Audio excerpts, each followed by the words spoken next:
All right, folks, we are here. This is THFCRants, and today we are talking about, I think, is a very important topic. It's one that I don't think gets enough conversation. A lot of times people will say, hey, I'm against that, but I don't know if anybody's really talking about it.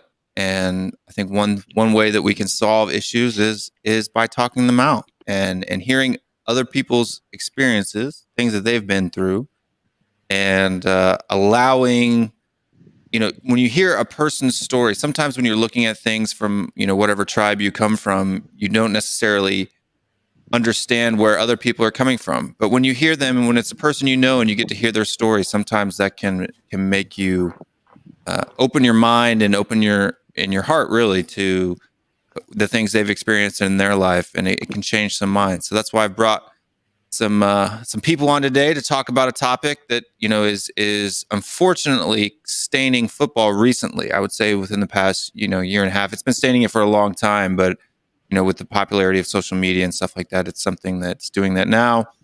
And a lot of the clubs are doing a boycott right now for social media, feeling that it's social media's place to take a stand on that. I agree that they do have a role in that, but I think that we take a lot of the burden as fans ourselves in taking a stand on that, and we're responsible for it as well. So just want to introduce the panel. We'll start with Sam, and then we'll go around to Bob, and then Brian, and then Josh. You guys just kind of introduce yourselves, tell us where you're from, what channel you're from, and then we'll get into stories after introductions. Okay, I'll start first then. Hello, Sam Spurs for Life, Paxton Road TV. You can find us on YouTube, various Twitter, Instagram, under Sam Spurs or Sam_Spurs for Life. That's right. But yeah, happy to be on the show. Happy to do all these things with these guys. We know each other well, so looking forward to it. Cool. Yeah, Bob from Bob Spur TV, bringing you Spurs content, variety of different things. My regular is the day after, day before show. Know everyone here, absolutely fantastic legends. And I'm on Twitter as well at BobC73. Excuse me. Brian from Tottenham Away. I'm one of the 4 people on Tottenham Away. Our Twitter handles and our social media handles, as can be seen on the screen, Tottenham_Away. But for our YouTube channel, it is Tottenham Away with no underscore. First of all, I want to commend you on doing this show because it needs to be done. It's a fantastic idea. And yeah, really, really looking forward to this, and thanks for having me on. Yeah, hi everyone. Thanks, Will, for having me on. Great topic. Looking forward to getting into this one. Definitely on the priority list, and I'm glad you put it up there on out there on YouTube and made it an event. So thank you for that. It's Josh from Spurs Debate TV. Lots of things Spurs related, short mini clips of things about Tottenham. But yeah, I'm really focused on this one, and I can't wait to speak to you guys about this one. Yeah, well, thank you guys for coming on. It's just something that for me is it might sound funny, but for me it's a very personal issue. For people that don't know, my wife is Korean, so I have biracial and bicultural kids. Not only is she Korean ethnically, but also from Korea itself. So there's also a cultural divide too. Not only a racial one, or I like to say ethnical one. Yeah, so guys, just, we'll kind of go around the same circle again, and people talk about what you want to talk about for that topic, and then we'll kind of go into an open conversation after that. So Sam, tell us a little bit about, some of the things that you've seen in football or just in your own personal life, and how this issue has affected either you or people that you know. It's a real difficult one, because I guess it does affect everybody in different ways. It's obviously a massive subject now, and one that should have been dealt with a long time ago in terms of the openness about people discussing it. I come from a very I'm in my 40s now, so I go back quite a way, and in terms of going back at school, it's very difficult because particularly at secondary school, I went to a pretty multiracial school, and I wouldn't say I suffered direct racism. By that I mean people coming out and calling you names or whatever, that sort of thing. My sort of personality and the people that I was with, we'd kind of deal with those sort of things. And that's probably not the right way of going in terms of the approach. But what I would say that looking back now is nothing was really taught at school, you know. If we look at the history of Africans, of, you know, black people in general, it doesn't just start from slavery. It doesn't just start there. There's no history that's taught about, you know, black history as such. It's just always assumed that it's slavery and that. There's a lot more to it than that. Because of that factor, I think there's so much ignorance involved with people not knowing, people not having a clue about culture, about various different people. As I said, if you're just looking at black people in general, about the different cultures, about the different ethnicities, all the rest of that sort of stuff. So it kind of just assume that people have to learn these things within their own household. That being said, then, because we have so many different media outlets that's on, you know, you've got your Twitters, you've got your Instagrams, you've got your news, you've got your Skies, all the rest of it. Again, the portrayal of, and we've had that situation where if you look closely at the Raheem Sterling incident, when the media on one hand, they give an opinion as to what he's doing with his money, and on the other hand, was it Phil Foden is given another perspective on what he does with his money.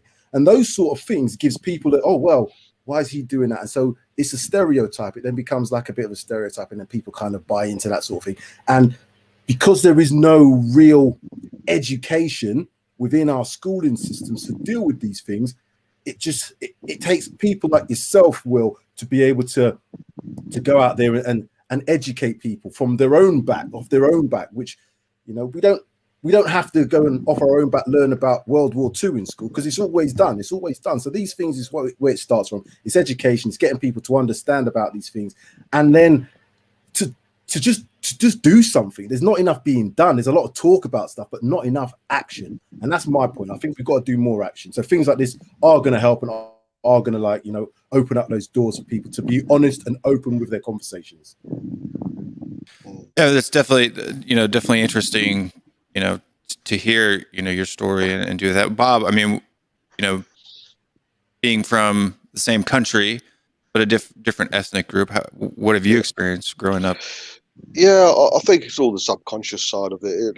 Sam hit on the nail. It's the educational side, isn't it? It's back in my days, in the days that have gone. There was a sense of having to accept it because you had to accept it.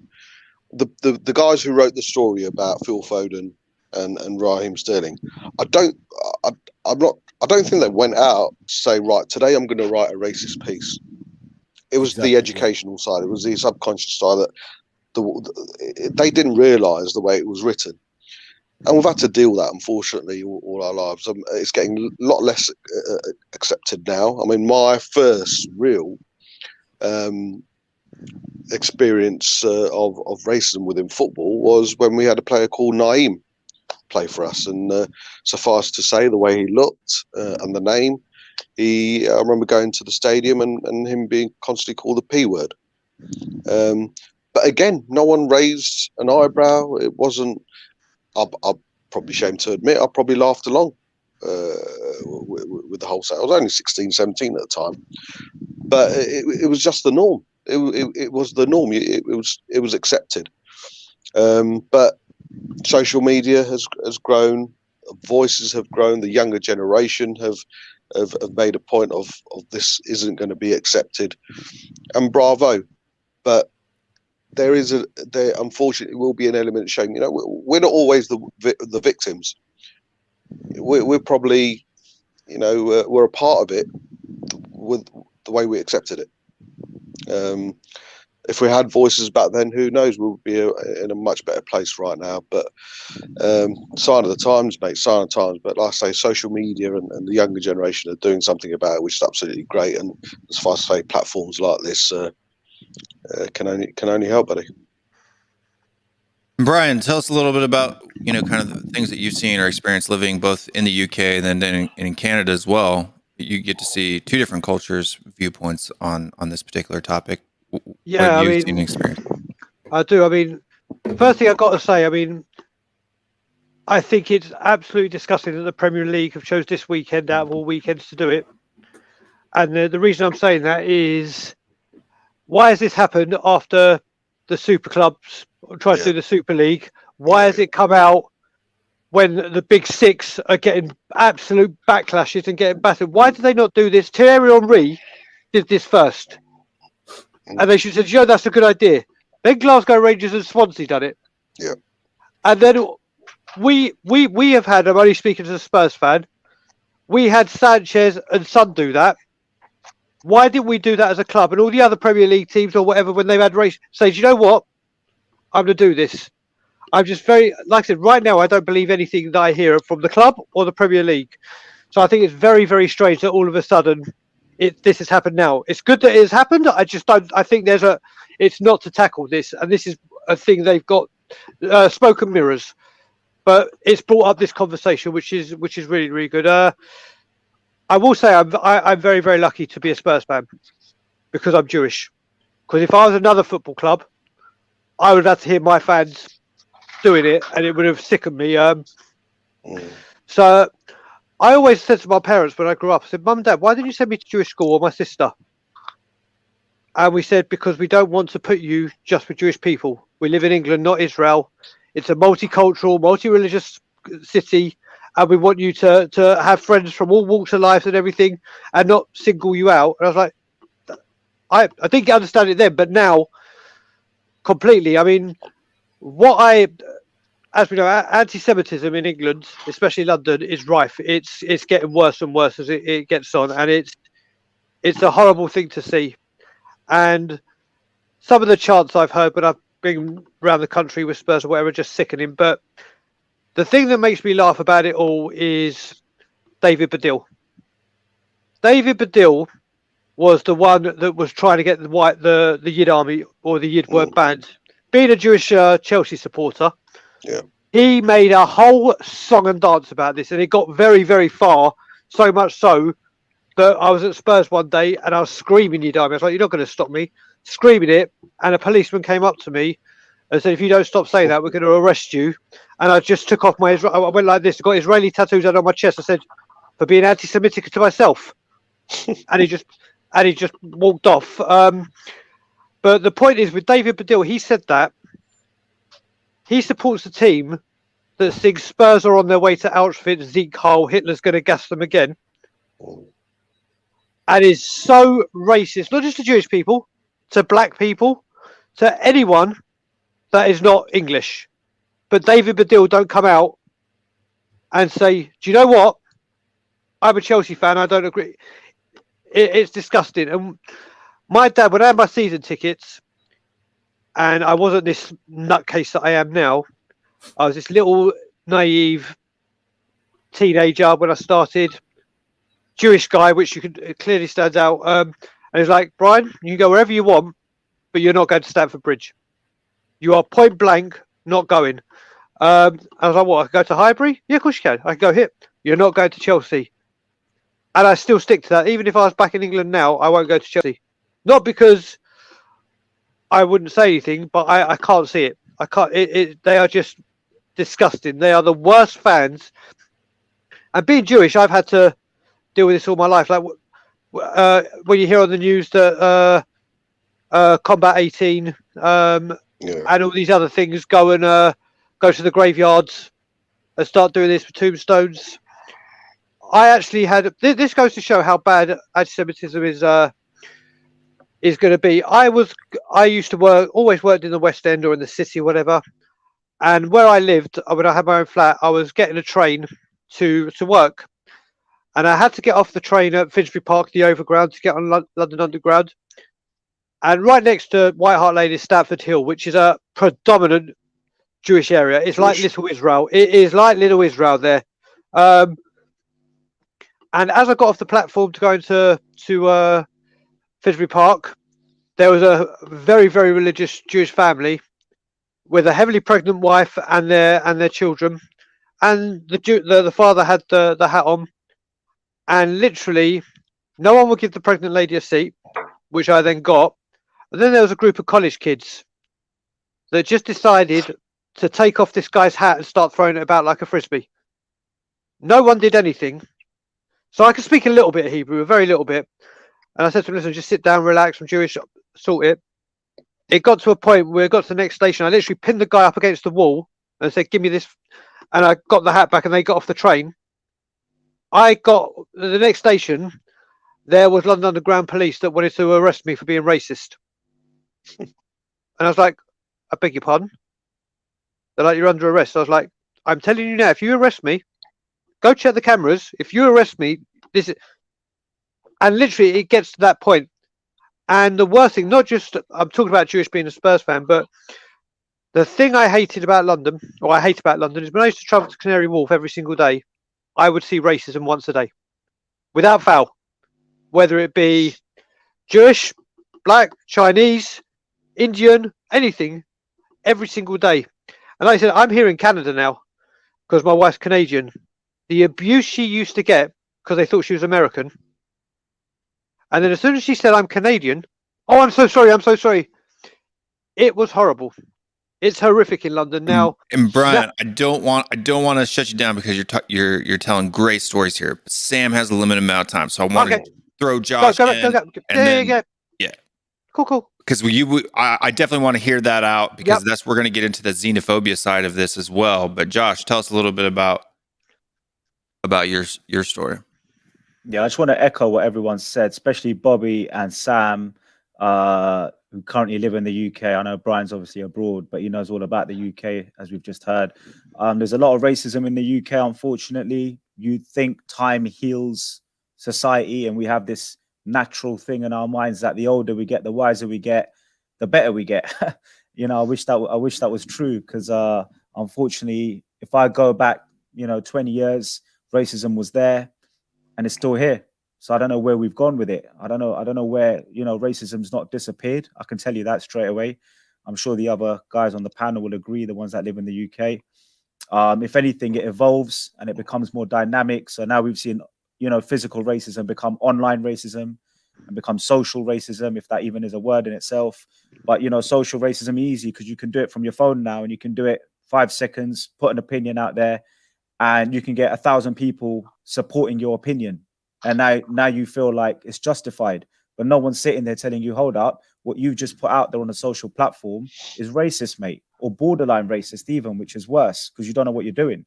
So there has to be some policing, which I'm sure you're going to get into anyways. But my own personal experience of it, I was very fortunate. My family raised me in an area which was very ethnic. It was almost like spot the non-ethnic person. It was like having an English friend for me was a rare occasion growing up. And then as I got older into my teens, I moved out into a very English area and it was spot the ethnic. So I've had both sides of the spectrum. So growing up, it didn't affect me a lot, but definitely growing up later on in my life, in my teens, I saw hardcore racism in my early teens when I was outside of London, because London protects you from racism. You see it, but you don't feel it as much because, London's very ethnic, as you can imagine, being a capital. But as soon as I started moving out of London, I'm like, whoa, this racism stuff exists. I'm getting people looking at me weird. And experiences at the Tottenham Hotspur football stadium as well, at White Hart Lane, I've seen it at White Hart Lane. People make remarks, people think, why are you here? What are you doing here? You're not even from this country. Why are you even supporting this club? You're not white. What the hell are you doing here, mate? Why are you even here? Do you know what I mean? It's like we're a crew, we're a gang. We're masculine blokes that go out and do what we do. What the hell are you doing here? You know what I mean? So I've seen it in football. I've seen it in society. And you know what? I'm glad that we're talking about it. And obviously what you've done, Will, but I'm glad the players are getting racist abuse and not in a bad way. Of course, no one deserves it. But if it has to come to this level for Sky and people to boycott social media to get the message out there, let it rise. Let it rise, because sometimes one step back is two forward. And if it means that we've all got to talk about it now because players are getting it, Sky are doing what they're doing, or whoever it is, the social media giants are getting, there's bills in Parliament being written right now to fine social media companies millions of pounds if they don't share the data that's responsible for these racists. Then so be it. Let the war begin, because the war needs to be won, because it's been too long where racism's been winning. And it's about time we went to war with it, man. And this probably is the first step forward I've seen in a long time, where the country is unifying and saying, we've had enough. We saw it with the Black Lives Matters protest in the summer, this time last year. Finally, London got taught. The UK got taught. Boris has made racist comments. He needs to get taught. And you know what? God bless this movement, because I tell you what, it's about time. And social media helps us do this. While social media is the criminal by not sharing the data and helping, it's also the platform to allow us to speak. So I've had loads of personal experiences. I won't bore you with them, but in general, I would say that it's a good thing, because finally we're seeing people step up and take notice. And for Sky Sports and these big organizations to do these cutouts, look, it might just be a little bluff, you know, trying to do PR, say, look at us, we're bothered. But listen, I'll take anything at this stage, because racism's just been swept under the carpet for pretty much all my life. So, you know, I'm just happy we're talking about it, Will. So thanks for giving us the opportunity, man. No problem. I just want to throw this up here too, and then ask Sam a question, because I know he's got to bounce based on this. So this is just what they call the ethnic majority rollout for a lot of the countries, Europe, Asia. I was surprised to see that it's not near as diverse as I thought. So do you think that a lot of it comes from the fact that while it's an issue in the modern day, Sam, that maybe people aren't really having to deal with it on a day-to-day basis? So I guess this is showing that, for instance, the UK's 92%, I guess, are white background and 8% ethnic. Is that what it's saying? Right. And it doesn't seem like, I guess it does depend on where you're from. So again, growing up in London, it doesn't feel that that's the sort of percentage. You know, it feels a lot more diverse, mixed, and depends on where you live as well. So I guess it's when you go out into the suburbs. Now, I can probably vouch for that a little bit more living outside of London now. So the split is different, and it's noticeably different.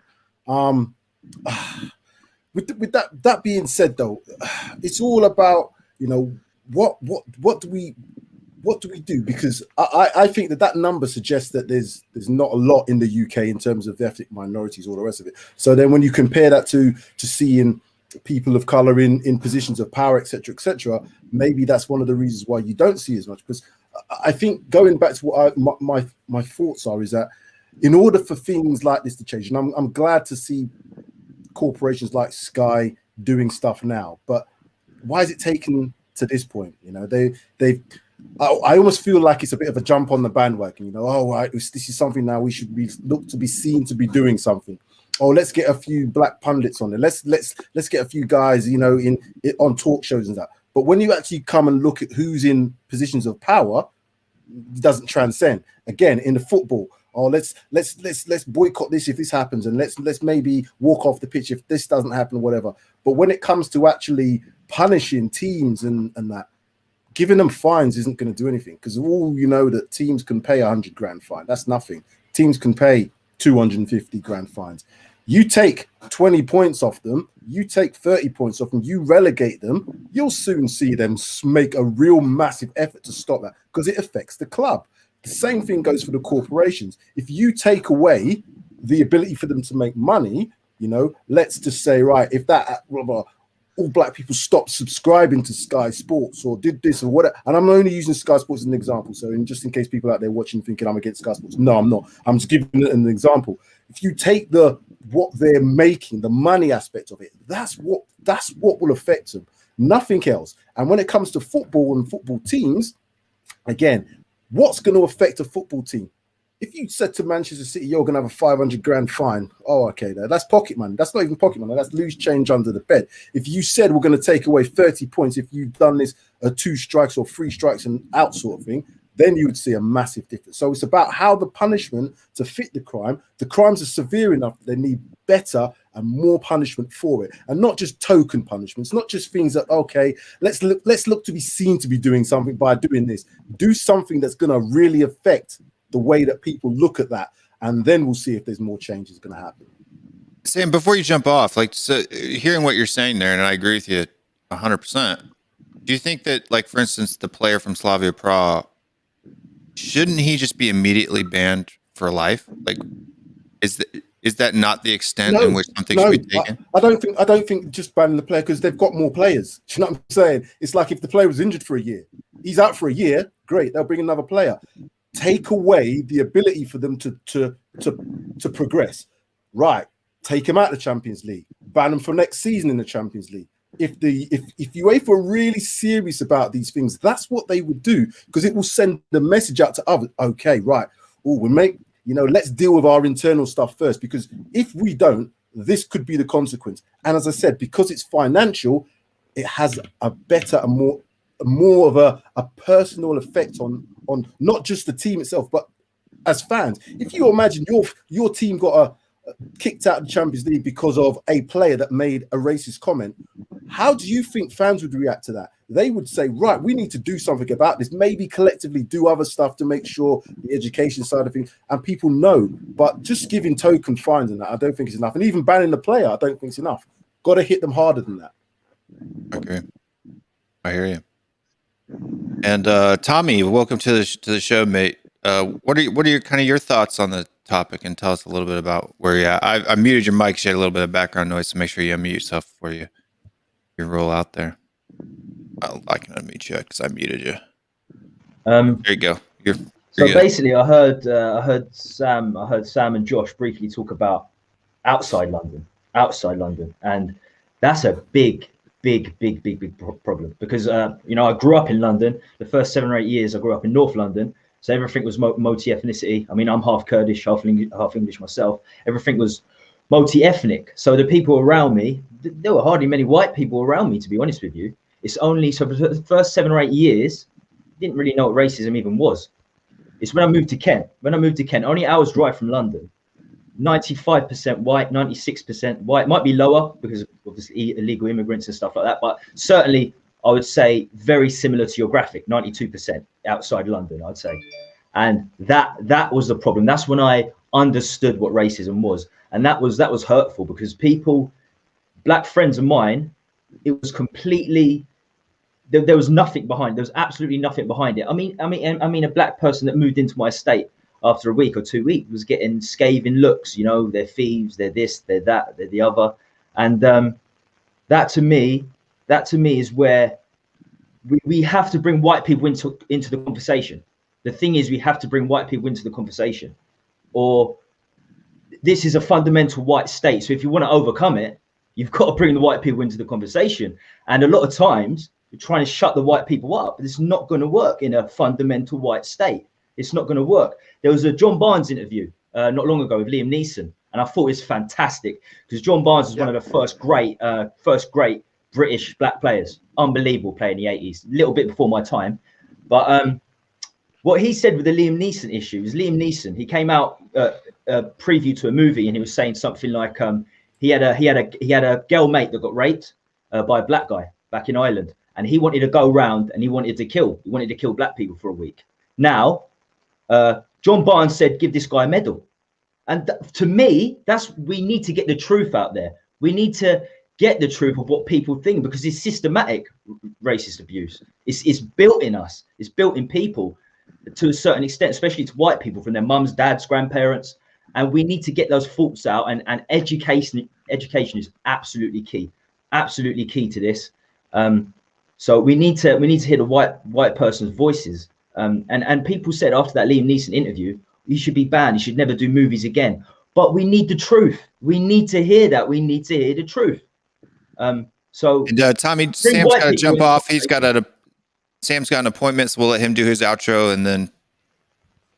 Yeah, just to say, this is such a massive topic. It can't be done justice in just this one show. This is a continuous thing, and as I said, I'm looking to do stuff like this as well. So thank you for opening up this opportunity. I pity I can't do more. I would love to do more, but I think the guys on here will be able to take this a lot further, and we should come back and do this again. But thank you very much all for having me on, and guys, I'll see you all later at some point. Thanks for coming. See you soon, Sam. Rob. See you later, mate.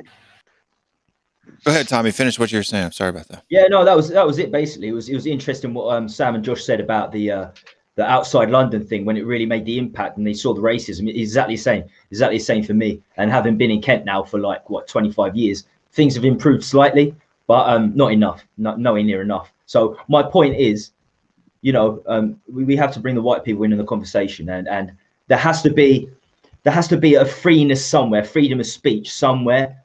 that we can all identify the problems and talk about them. We can't just shut it up. We can't just shut it off completely to white people, or it's never going to work. It's never going to work, especially, as I said, especially in a white state, in a fundamentally white state like the UK and the US.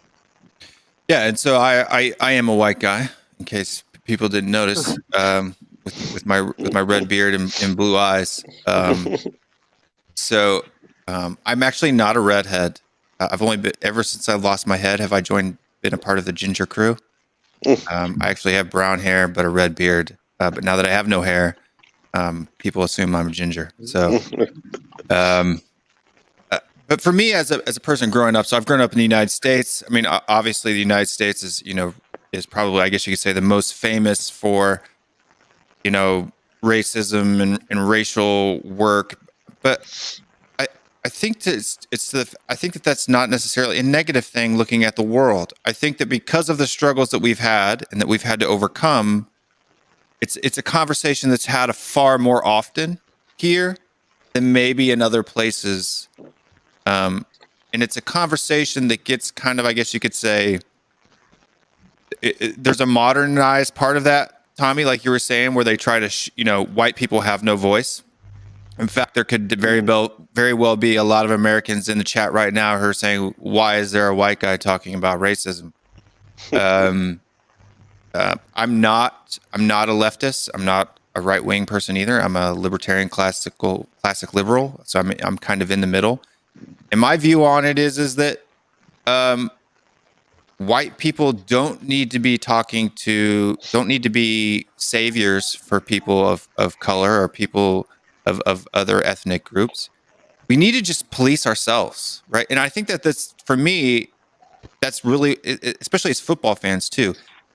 I made some comments after Son got racially abused after the Manchester United match for diving. And I made some strong comments out against Manchester United fans and Manchester United manager for the kind of the comments that he made. Do I think that what Ole Gunnar Solskjaer said was racist? No, but it was definitely, it lacked class, and didn't need to be said. My point is that if you're going to call a player out for diving, why don't you just call him out for diving, right? You can say, son, you're an effing blah, blah, blah. You shouldn't be diving, right? That's fine. Why do you have to throw slanty-eyed into it? Why do you have to throw eating dog into it? Why do you got to throw CDs and DVDs into it? Why do you have to do those things? I don't understand why you have to take it, why we as fans have to take it to that level, right? If he made mistakes, and that's one thing that I was proud about Spurs, at least the guys the family that I'm involved in here on YouTube, after the Sanchez incident, immediately condemned that type of behavior. I mean, immediately, as We Are Tottenham TV boys are doing their post-match stream and reports started coming across Twitter, the first words out of their mouth was, that's absolutely horrible. It's absolutely horrible. And the challenge I want to make to the guys, to the fans that are watching and that support us as a family too, when you see people in the comments, don't just glaze past it. Call them out. And that was the thing. I got some heat from Manchester United fans. Why are you blaming us as a club as a whole? Why are you holding us responsible for one or two idiots? Well, I looked at this at the Spurs official Twitter page, and some of you guys that I'm in group chats with have seen some screenshots that I took of comments that were made on Spurs official about Son Heung-min. There's about 15 to 16 just blatantly racist comments. Not even to mention the ones that were vaguely racist, right? These are the ones that were blatantly racist. And the thing that upset me is out of those 200 comments, there was 15 blatantly racist comments, and above and below them were comments made by Manchester United fans, and not a single one of them said, "You've lost the mark, mate. Yeah, you shouldn't be saying that. That's wrong." There was not one other person that held their own fan base accountable for that. And so when people came on my show or in my comments on my videos for that particular video and called me out for holding all of Manchester United's fan base out, what I'm saying is, if you're not calling it out, if we as fans aren't there, if I'm a Spurs fan, I see another Spurs fan being, racist or being ignorant, being bigoted or being xenophobic, and I don't call them out, then I'm culpable in that. I've participated in that. If I'm not taking a stand to say that's wrong, right? If I'm not willing to stick my neck out to bring down, to shut down someone who's like that, I think that I'm not doing my part. And for the white people that are out there that feel like maybe they don't have a voice in this conversation, you do, right? If you see your mate, your other friend that's out there and he's saying those things, just be like, hey, mate, there's no need to go racial on this, right? That's wrong. You shouldn't be doing that, right? Because if you just stand there silently, right, it may bother you inside. And I think this is a lot of the times that white people struggle with. They'll hear a comment or they'll see a comment and it'll bother them. They think that it's wrong. But they feel like if they step out and say something, that they're going to end up becoming the target. Become the target. Yep. Because it's not worth it. Right? And for me too, honestly, I as a white person who runs a channel here, I'm taking a big risk sticking my neck out and talking about this topic. Now, there could be a lot of people that end up unsubscribing or throwing heat my way for even talking about it. But to be honest with you, I don't care because this is important. This is important. And it's not me trying to stand grandize or do whatever. This is important to me. And I don't think that it's not me. This is not white people are the sole responsible. No. And that's why not only is racism in the topic of this video, but xenophobia and bigotry is in it, because I think that all of us, regardless of what color, what ethnicity, whatever tribe we come from, we're all responsible for that. There is this common trend in America now where only white people can be racist because white people are the ones in power, and so therefore other. No. So if you want to throw that label on there, that's fine. Only white people can be racist. But people of other ethnicities can also be bigoted and xenophobic as well. And that's the thing that I think needs to stop. Like, even as an American football fan, I get it every time. In every channel I go to, in every comment section, there's always somebody saying, the Yank needs to go talk about his soccer and leave the football to the real people, right? Like, I mean, there's always those comments out there. And I've started to step against it. I used to laugh. It used to not bother me. But I figure from now in the modern world, we need to stop that because xenophobia is the first step, right? British on American banter. We've got a long history of bantering each other that goes back 300 or 400 years, right? Because of the revolution and colonialism. But, and there's American, I guess you could say, we're full of ourselves or, arrogance, right? There's the American arrogance, but there's also a British arrogance too. To be honest, I think there's a people arrogance, right? How many times do you get called a Yank on your stream? One of the first things we talked about, Will, when we were talking off air, and you were mentioning about this idea. The first thing we talked about, I said to you, "Are you ready for all the hate? Are you ready for the hate?" Because that's unfortunate. It's going to be part and parcel of this stream. I said, bring it on, because exactly. Because for me, I'm willing to stick my neck out there. I'm willing to put my reputation on the line because I think this is an important topic, and I don't think that just putting up a black picture on your.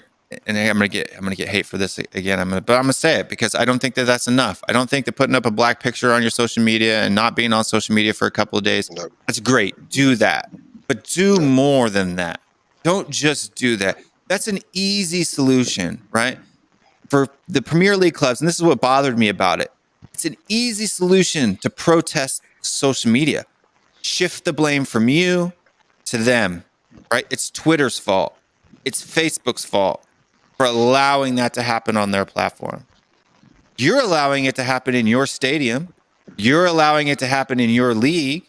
You're allowing to have, in the exact same way that Facebook and Twitter are allowing it to happen, they're just as guilty for that exact same situations.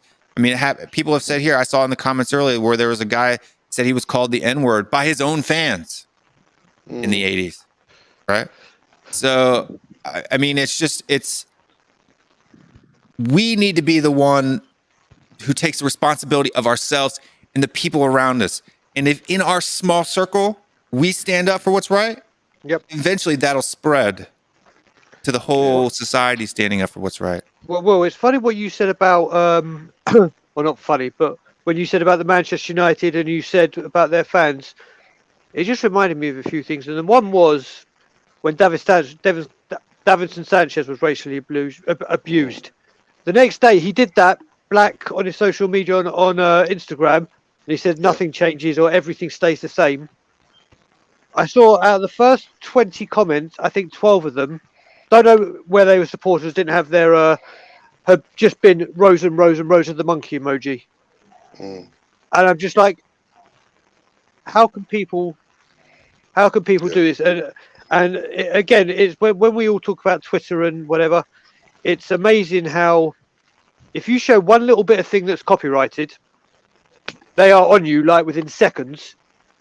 But the second someone reports that for racism, oh yeah, we'll investigate and get back to you in 5 days. Oh yeah, it's not racist, we're letting it slide. Yeah. It's absolutely disgusting. And what you just said about about the clubs saying, oh, it's social, you're damn right. You're damn right it's happening in the clubs as well. But they just don't stop. And like you said, it's just absolute crazy. But it just goes to show with the Davinson Sanchez. When people try to make a stand, people make a fun and use that post to get their point across. It's just awful. I do think it's too late though, and I mean this, and this is going to be controversial as well. There's generations that are coming through. The generation we're from, and Josh will relate to this. I think generations will agree with this. It's in their blood now. It's in their veins. You can't educate these people. It's done. It's the norm to them. Calling someone a monkey or the N-word or the P-word, if you're a racist, if you're a bigot, it's natural. It's a way of conversation. It's oh yeah, the P on the corner. Let's go and see him. They're probably not even trying to be racist. It's just a word that they use. It's jokes in the pubs. It's jokes in the pubs. Exactly. Like and so this generation, we're done. There's no way you're going to be able to change this. You can lessen it because the next generation are going to put up with it. And I'll tell you something, the next generation after that, I'm going to put up with it. So we will get less. We'll never eradicate it. Of course we won't. It's going to be part and parcel, but it will get less and less. Certainly the newer generation, like I say, they've got an excellent platform, i.e. social media. And the word we need to concentrate is social. It's a social society situation. It's too late to educate some people. Racism within the same community. Again, Josh, the biggest racism I've noticed within the Indian community is Indian v Muslims. Yeah. I mean, this is going back historically and everything else. You ask an Indian or a Muslim now, what's the beef about? I guarantee you they wouldn't even be able to tell you where it originated from or why the beef is. It's because it's a way of life. If you're Indian, you must hate a Muslim, and if you're Muslim, you must hate Indian. What a load of bullshit. I was best man at my Muslim's. I was one of my best mates is Muslim. I was best man at his wedding. The amount of hatred and racist comments I got from my own people, wow. So, but then it's a generational thing, and I don't think it's going to be. People again, Josh. This isn't. I'm not exaggerating. Women have been killed by their own families because they're Indian and they were the Muslim, or they're Muslim and they've been with an Indian, and they won't stand for it. The family, family name and all that. I mean, that's how rife racism is within the same. Because to me, we're all from the same bloody country, and Joshua will be the same as well. Yeah. But it's the older generation won't understand that it's a no-go. It's a no-go area. But as generations progress, it will get less and less. So unfortunately, right now, the racism that we're having to deal with is very unlikely we'll be able to change that. Very unlikely, especially with a certain generation. Moving forward, of course, and the good thing about it, we can see it's going to change. But you're right. All this blackout and all this ain't going to change the old generation, but certainly the new generation are going to stand up and take note. I think Fortunately, on that point, what Bobby's saying, you can't take, if you take a certain tribe that's been living together for hundreds of years and then randomly mix them with 3 or 4 different tribes overnight, you're going to get clashes. They're just not used to it. When the British came to India and they ruled for 200 years in the 17, 18, and 1900s, it was new for Indians to see white people. There might have been some racism there where the Indians were like, "Who are these white people? Why are they even here? What are you doing here? We've never seen a white man. We've rarely seen a black man. We've never seen a Chinese man. You see black people in China now, and people are taking photos of them on the train in 2021, and because it's like white seeing people a UFO on the train. Yeah. Exactly. I could go in. I'll talk about my experiences in Asia later. But yeah. So my point This is, you can't take a society with one color and one race and one background, and then overnight expect those group of people to suddenly get used to living with a pink, a blue, and a yellow. Guys, that's just not going to happen. That's the difficulty of change in any environment. Is when you're used to A and you're in a comfort zone, everything else seems alien to you. So when the Brits came to India struggled to get used to the British way, and then the British ruled India. They actually ruled India. Difference from being a guest and then actually saying, "Oh, I own this place now." And then when going back to Bobby's point, when India divided from post-British Empire days, you had the Hindus versus the Pakistanis, the Hindus versus the Muslims, and then that became inter-hate. And then a lot of the Indians came here legally, not as immigrants. They were invited as British citizens, just like my dad and maybe your dad, Bobby, your mum. And they came as British citizens. But then again, racism. So first you had the racism with what he just talked about there in India, domestic racism. And then, going back to our roots, when we came here, our parents came here, we had white on brown racism. We were kind of back to traditional racism. And I think it's difficult to take any society and just suddenly sprinkle it with a bunch of different kind of foreign races and expect them all to be happy, And I think this thing's going to take time. I think it's definitely got better in certain ways. It's accepted now, isn't it? Yeah, it's a bit more accepted now, isn't it? Yeah. Transitional thing. There is no quick fix. It's long, hard, painful. Lots of victims along the way. But the main thing is that we've got the long game intact. The short game, there's always going to be problems. But you look at the Black Lives Matter protest, which is for George Floyd. And I know the guy just got found guilty and he's gone down for life or whatever, which is great because finally evidence is being used and someone's been, prosecuted for that. But the BLM protest last year, I was so proud to see, my black friends invite me and said, "Come along." And I said, "Of course I'm coming. I'm 100% coming to protest, not just for black people, but for anyone who thinks racism is acceptable in this country. I'm protesting against those guys. It doesn't matter what color you are. Forget the name. It's about racism is just not acceptable in any way, shape, or form." But what I will say is talking to people who are quite open. I've got white friends who, after a few beers, have said, "You know what? I have been racist. I've been racist. In fact, I was racist last week." Because we get on that level with each other. And then they're like, you know what? Sometimes I can't stop myself. I'll just say it. But my dad used to say it. And my mum used to say it. And it was in me as a kid. And this is a generational problem that's going to take a few generations to wash out. But I think the main point is that we don't lose track of the acceleration or the pressure that we apply with what we're doing. Rather than be conservative and expect it to just heal and happen, the main thing is we're putting in all the things in place to make sure that it is penalized. It's always talked about. It's never put under the carpet.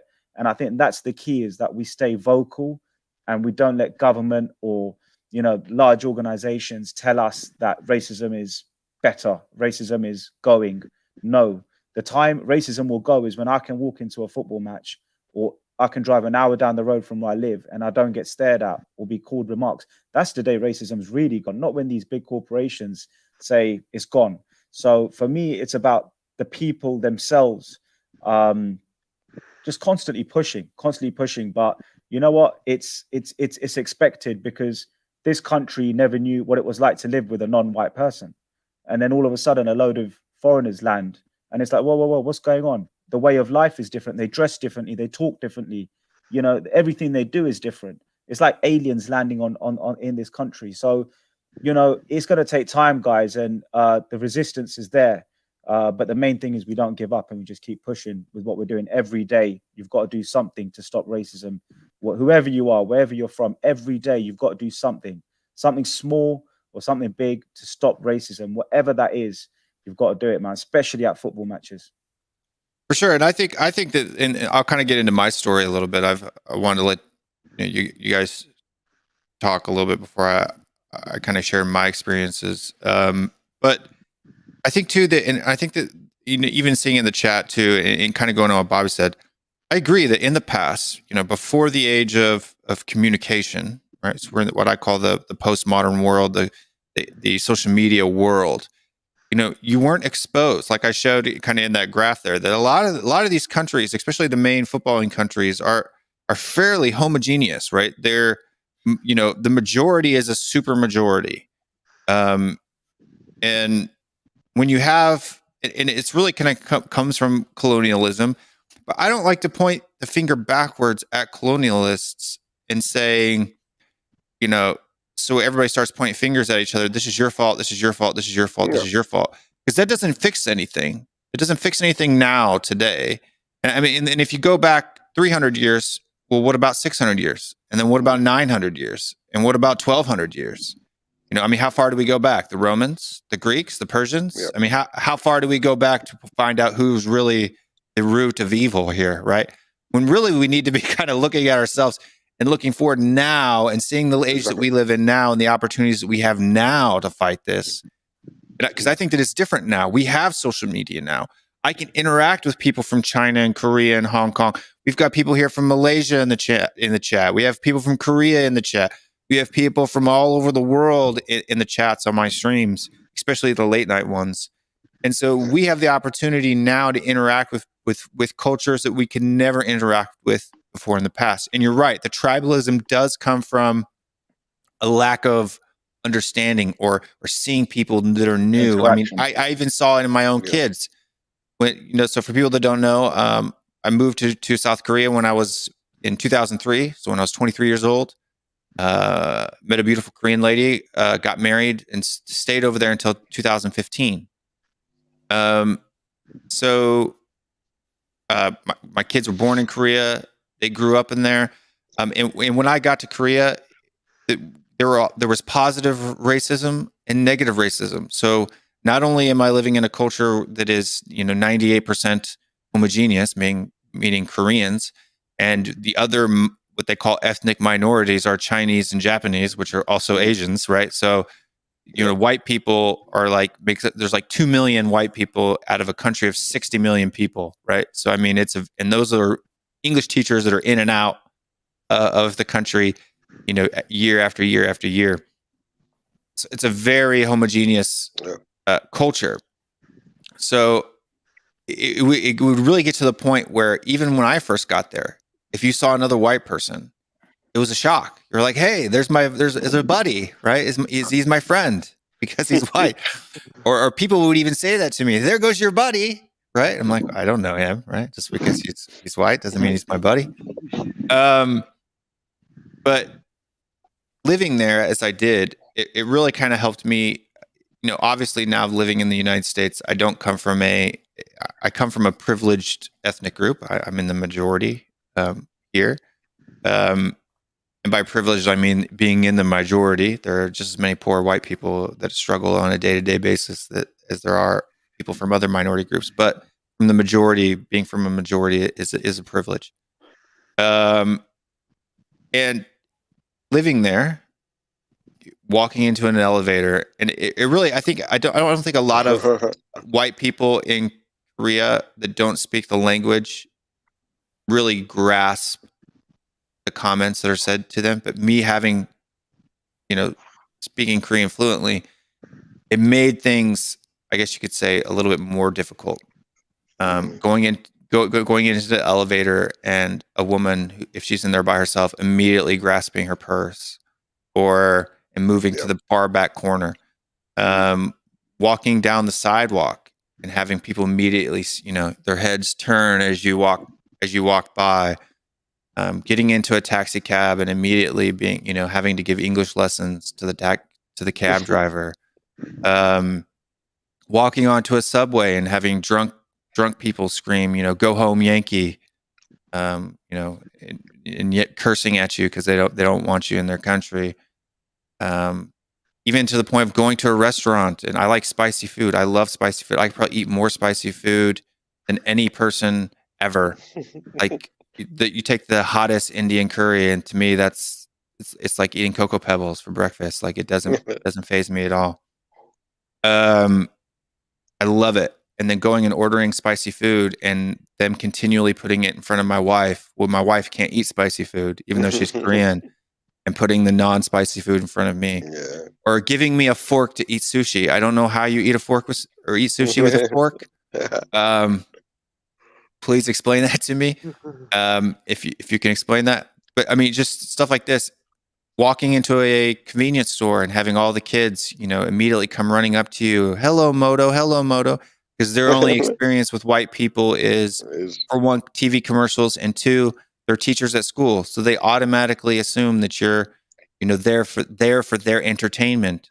And I'm not a circus monkey. I'm not there to be. You're not my student. What's Moto, Will? What's Moto? Moto, like Motorola, the phone company. Oh, all right. Moto, yeah, the only English that they know is from TV commercials and the hello Moto, right? Like from Motorola phones. Yeah, And it's not. I love Korean people, and it's not all of them. But immediately dismissing your opinion because of where you come from.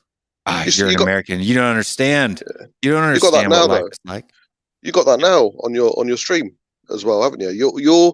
Your view and opinion on the Premier League is looked upon as less. I mean, clearly not. We've got to know you, so we know your knowledge, and that 4-hour stream proved it. But I bet you still get it now. Your opinion doesn't hold that much weight. Purely and simply, they see you as a Yank.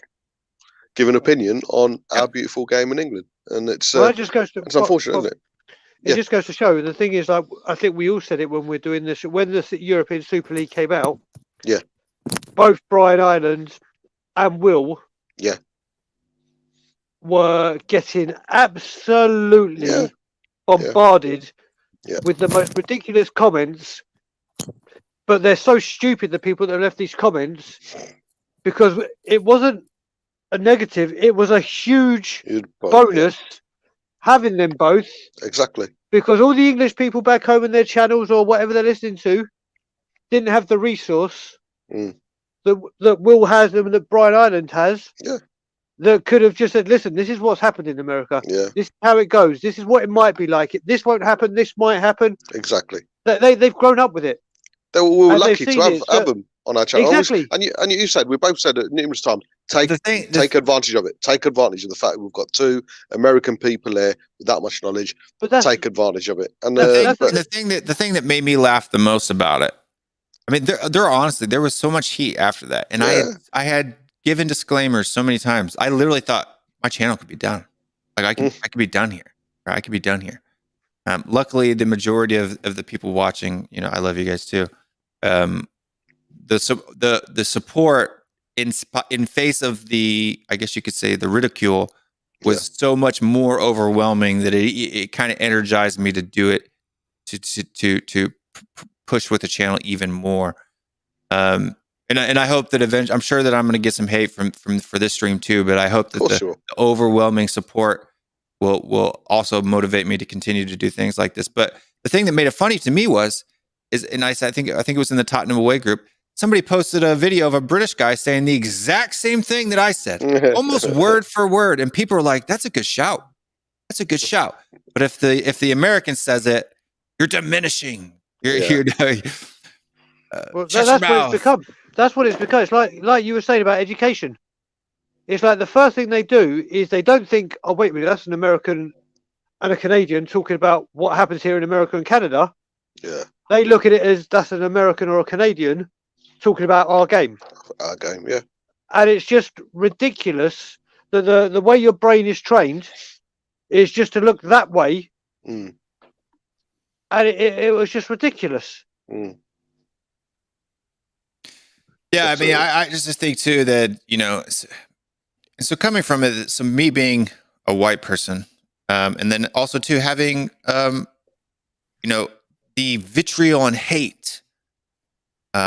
Literally, as I'm walking with my wife, even when we were dating or even when we were first married, walking with my wife down the street, and people calling my wife a whore because she's dating or married to a white person, literally in front of me. In Korea too, there's a very deal with age. So for instance, there's honorifics based on levels of age. So if someone's older than you, you have to treat them with a level of respect, regardless of if you know them or not, simply for the fact that they're older in the way that you speak, in the way that you act. So as an American who we show no respect to anyone who doesn't deserve it, that was something that was difficult for me to, I guess you could say, abide by all the time. I'm a fairly easy type of person. I tend to be a when in Rome type of a person, whatever culture I go to. Even when I'm talking to somebody with a particular accent, eventually I'll start to mimic them. It's not that I'm doing it to be disrespectful. It's literally my brain attempts to morph myself into, I use words. I mean, if you guys notice, I use a lot of British slang. When I talk, big up, mate, football, Mate, even the way that I'll write some of my sentence can come off. That's just because in the world that I'm in, that's what happens a lot. And I just tend to morph to that culture. Yeah. So in Korea, it was very easy for me to, pour a drink with two hands, turn my head away as I'm drinking in front of a person who's older, do all of the cultural things. But when it came to that, there was an older man who lived in the apartment. Everything's apartment buildings in Korea. Lived in the apartment above me, and he came out and was just being vitriolly racist towards my wife because I was a foreigner, right? And because of this, that, and the other thing. He didn't like something that I was doing, and I just called him out in Korean, cut the honorifics, just cursing him out. You want to fight? You can talk. If you have a problem with me, you can come talk to me about it. You don't sit there and yell and scream at my wife. Like, he literally came banging on the door while I think I was in the shower. My wife, somebody's in the shower, banging on the door, screaming about where the car was parked.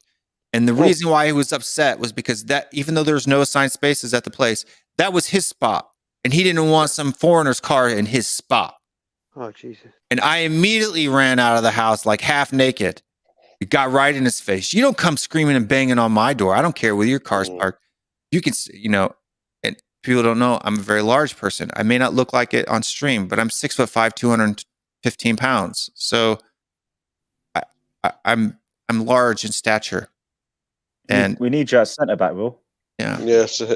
I've been disowned by my own family because my fiance is white. That's today's, by my own family. So it's unfortunate, but it's their loss. I've got 4 beautiful kids. I couldn't be any happier. I've seen the worst of life, and I'm loving it. But it's Josh mentioned it earlier. Sometimes it is harder for the older generation to accept. But would I change it for anything? No. I think chance. Can I make a point on So, for example, when I go to see Tottenham live, I'll always, it's only a matter of a few minutes before the Yed Army chant comes out, yeah? And we have to have a black and white zero tolerance policy on words and behaviors. Doesn't matter if you want to sing Yed Army, that you might find that comfortable singing it with someone who finds it comfortable, but there'll be 1 or 2 people standing saying, I'm a bit uncomfortable singing that or even listening to it because it's a word which is not from the English dictionary. It's a word which has a racial context as well as a happy, celebration-y kind of team context. We're the Yed Army, right? We're a gang. We go out there, we support our club, and that's what we are. We're Yed Army. But on the other side of that, there'll be people at the stadium and saying, I wish they didn't sing that. I really wish they didn't sing that because it's just a bit too sensitive for me. In hip-hop music, in American music, they use the N-word happily, right? But outside the parameters of that, it's not allowed to be used. So when are we going to make a decision on where the line is with this thing? Because I don't want my kids growing up listening to the N-word saying, what's that mean? I don't even want them to know what that word means or ever hear that word. I don't want them to hear Yed. And what is Yed, Dad? Where's it come from? I think the whole system needs to say what's acceptable and what's not. And there's certain things we allow to happen within society between our groups. But when it comes to the external society, we ignore it and think, well, if we can get away with it within our little thing, then we're happy. But no, we need to draw a line on certain words and behaviors from the top down to the bottom, because we're the parents of the next generation. Some of us have education. Kids, some of us don't. We're the parents. And listen, we can't wait for the government or massive institutions like Sky to fix it for us. That's not going to happen. They're businesses. We are the parents. So we need to make sure that we're stopping this at the grassroots level, which is with our children and other people's children. But I'm uncomfortable taking my children, not that I have any, but God willing, I do. When I take them to White Hart Lane, I don't want them to say, what's Yid? I don't want them to watch MTV and go, or not maybe MTV, but, you know, listen to something on Spotify and say, what's the N word? And there's another 20 words we could all find if we wanted to look long and hard. And I feel like there's a systematic problem here, guys, where we accept it's okay in a frame here, but then it's not acceptable when we take it out of that boundary. When are we going to say this is just not acceptable, full stop? If it's sensitive to most and it's acceptable by others, then it should be just non-acceptable, full stop. Why are we now saying it's okay for some? Isn't that racism in itself, saying it's okay for some and it's not okay for others? When are we going to stop this whole thing from the root is what I want to know. What I will say, Josh, is obviously being Jewish myself, I love when we say that, because the reason we use that is the Spurs fans said, right, this is enough. We're standing against this. We're going to support you. But there's a huge story with this. And it's like you said, some people are uncomfortable hearing it. Yep. There was an article 7 or 8 years ago in the Jewish Chronicle, which everyone will know back home is a Jewish paper that comes out once a week. And there is a very, very big Tottenham family that are Hasidic Jews, and they have season tickets. Now, ironically, we used to play every Saturday, like before the Premier League, and it was Saturday. They never go to Saturday games because it's Shabbat. They won't go during the week of the Jewish high holiday. But they said, how do you feel about the Y word? And they said, you know what? Being Jewish, I have never felt safer than when I'm at White Hart Lane. I have never felt I can walk down the street and nothing is going to happen to me. So there are people that say, yeah, I don't like that word. But there's people like me. It's like, Brian, I went to a very Jewish school between the age of 13 and 16.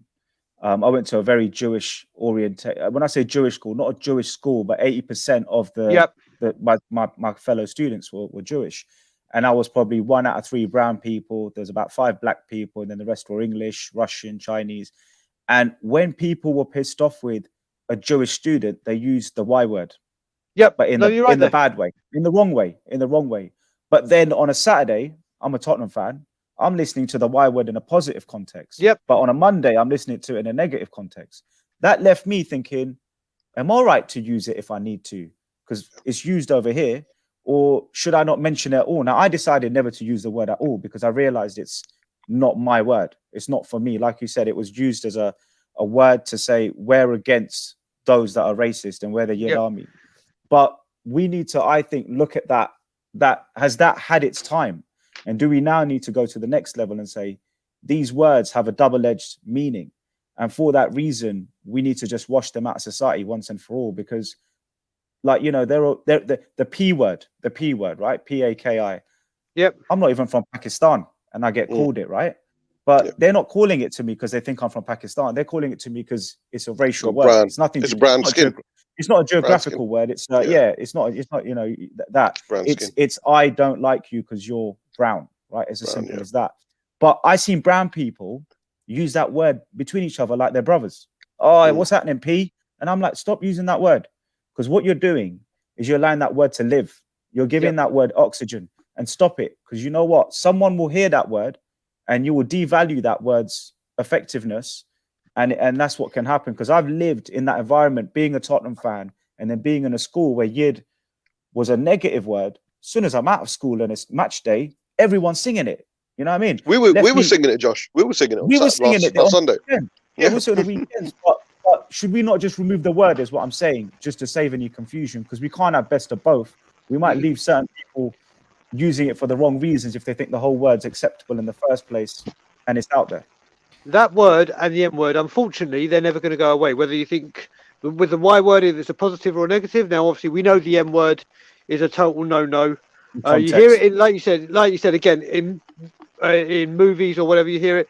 There's no way that's ever going to get drowned out. It's there in history. It's never going to go away. But it goes back to like why shouldn't it go away? You just it just won't.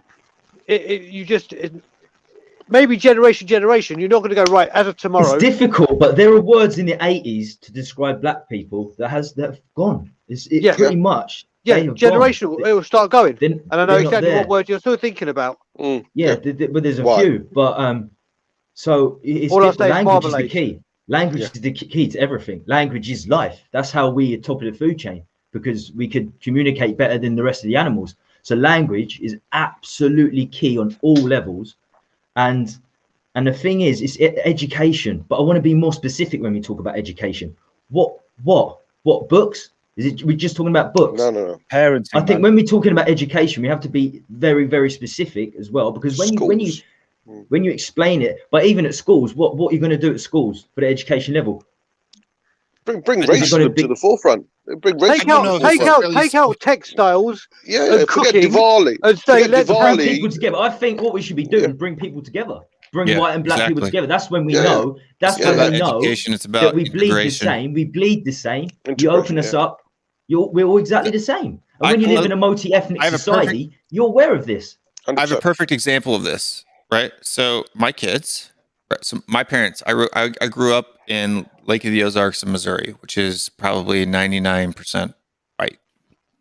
Small little country town in central Missouri, which is central United States. So far away from any major metropolitan area. But my father was a minister. He was a preacher.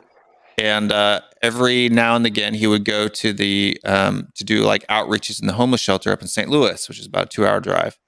So the only time that I ever saw black people as a kid were homeless people. It's the only time I ever saw them.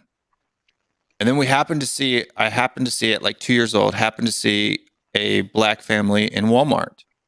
And, I immediately ran up to my dad. They were right there next to him. And I was like, Dad, it's homeless people. It's homeless people. Did I say that because I was racist at 2 years old? No, it was because the only people that I had seen that were of that skin tone were homeless. Important you tell this story. That's the best story I've heard so far. Yeah. It goes back to the Liam Neeson thing. We have to admit that. You have to admit that, and then other people can come out and show that it's systemic. It's systemic, this racism. It's an important story to get out there. And even just saying it, I respect you for saying that, Will, because it is at the forefront of a lot of white people minds, or people that are not used to specific races. And we need more stories like that. That's how we're going to fix this problem. And I've got more. But my parents were good people. So my dad, being embarrassed that I said that, immediately, corrected me and educated me. And I grew up, and then we moved to a more, I guess you could say, a more diverse place. And as at 8 years old, my best friend down the road was a black boy, and we played basketball together every single day. He was my best friend. He was the person that I looked most forward to. But because my parents taught me the opposite, right? I like I said, at 2 myself, I had made that connection, because at a young mind, no one taught me that black people were homeless people. I made that connection based on my observation of the world that I was, the environment that I was living in. My own kids, being born in Korea and living in Korea, right? Even though they were mixed, they still look Asian, right? We get to America in 2015, and I catch my 5-year-old at the time making comments about how he doesn't want to sit next to the black boys on the bus. And I immediately told him that was absolutely wrong. I won't accept that type of behavior. I don't want to hear him even talk about people being different colors than them, right? We're all people. That's what I said. People are going to say that you're this or you're that. You're not. And I call them by their name. You're Paul. You're Aiden. You're Ewing. Your identity isn't in the fact that you're Asian. Your identity isn't in the fact that you're white. Your identity is in the fact that you're Paul. Right? I'm Will. You're Paul. You're Ewing. You're Aiden. Right? and what other people call, if they want to group you up and put you into groups where stick you in places where they think you belong, that you have to fight against that. And that's the thing that makes me mad. It's not about, I like to look at people as individuals, right? You're Bobby, right? Not an Indian, right? Brian's Brian, not a Jewish person, right? You are who you are, regardless of what your heritage is, right? Or where you come from. You are the person that you are, right? And so it's like, even people like a lot of Korean people will feel offended or hurt or sad that I had bad experiences in Korea, and they'll try to say I'm sorry and stuff like. That's fine. I'm not, because I'm not judging Korea based on that person. Yeah. I'm judging that person based on that person. Right? Yeah. And there are always idiots. There are always idiots. There'll always be racism because there'll always be idiots. And I don't want to keep coming back to it, but the fact that I come from a multi-ethnic place in the world for the first 7 or 8 years meant that to me the different skin colors were like eye color. Yeah, we've got different color eyes, but there's nothing. What does it matter? Yours is blue, mine's green, mine's brown. It changes when you come out of that zone, and that's hard to take. And similar to your story, Will, as I said, my best mate was black. We were only children, so I was an only child. He was an only child. We used to stay around each other's house school nights, pretty much every school night. And I used to see the racism he got for nothing. And one of the biggest things is the stereotypical black person is a thief. And when you keep saying it, even non-thieves, a black person that's never stolen his life, when you keep saying it, eventually they'll do it, and they'll become that. They will believe in their own height. They'll believe it. So, because you keep telling them, when you keep telling someone, it's what I'm meant to do. Yeah, that's what I'm meant to do, and it goes to their kids as well. It could go to their kids, and that's why I hope it's not generational. I hope it's just not a lost cause. I hope this isn't a lost cause. I hope there's something we can do other than just teach our kids, because it's horrific. But that's why this is so important. Is because yes, parents can teach their kids to be racist, right? Like, for instance, if my kid had come home and said what he said about not wanting to sit next to black people, if I shared his opinion, I would have reinforced that as his father and made it worse. But the problem is, and the reason why education is so important, is it is natural as well, especially if you're coming from a homogeneous area. If you lived in a part of England, in central England, in a small town on a farm, and you never saw people of other ethnic minorities, you're going to be taken back or alarmed or cautious of someone who's different for you. That's human nature. I think that's a natural, let's say, survival instinct from back in the monkey days, right? Back in evolution times.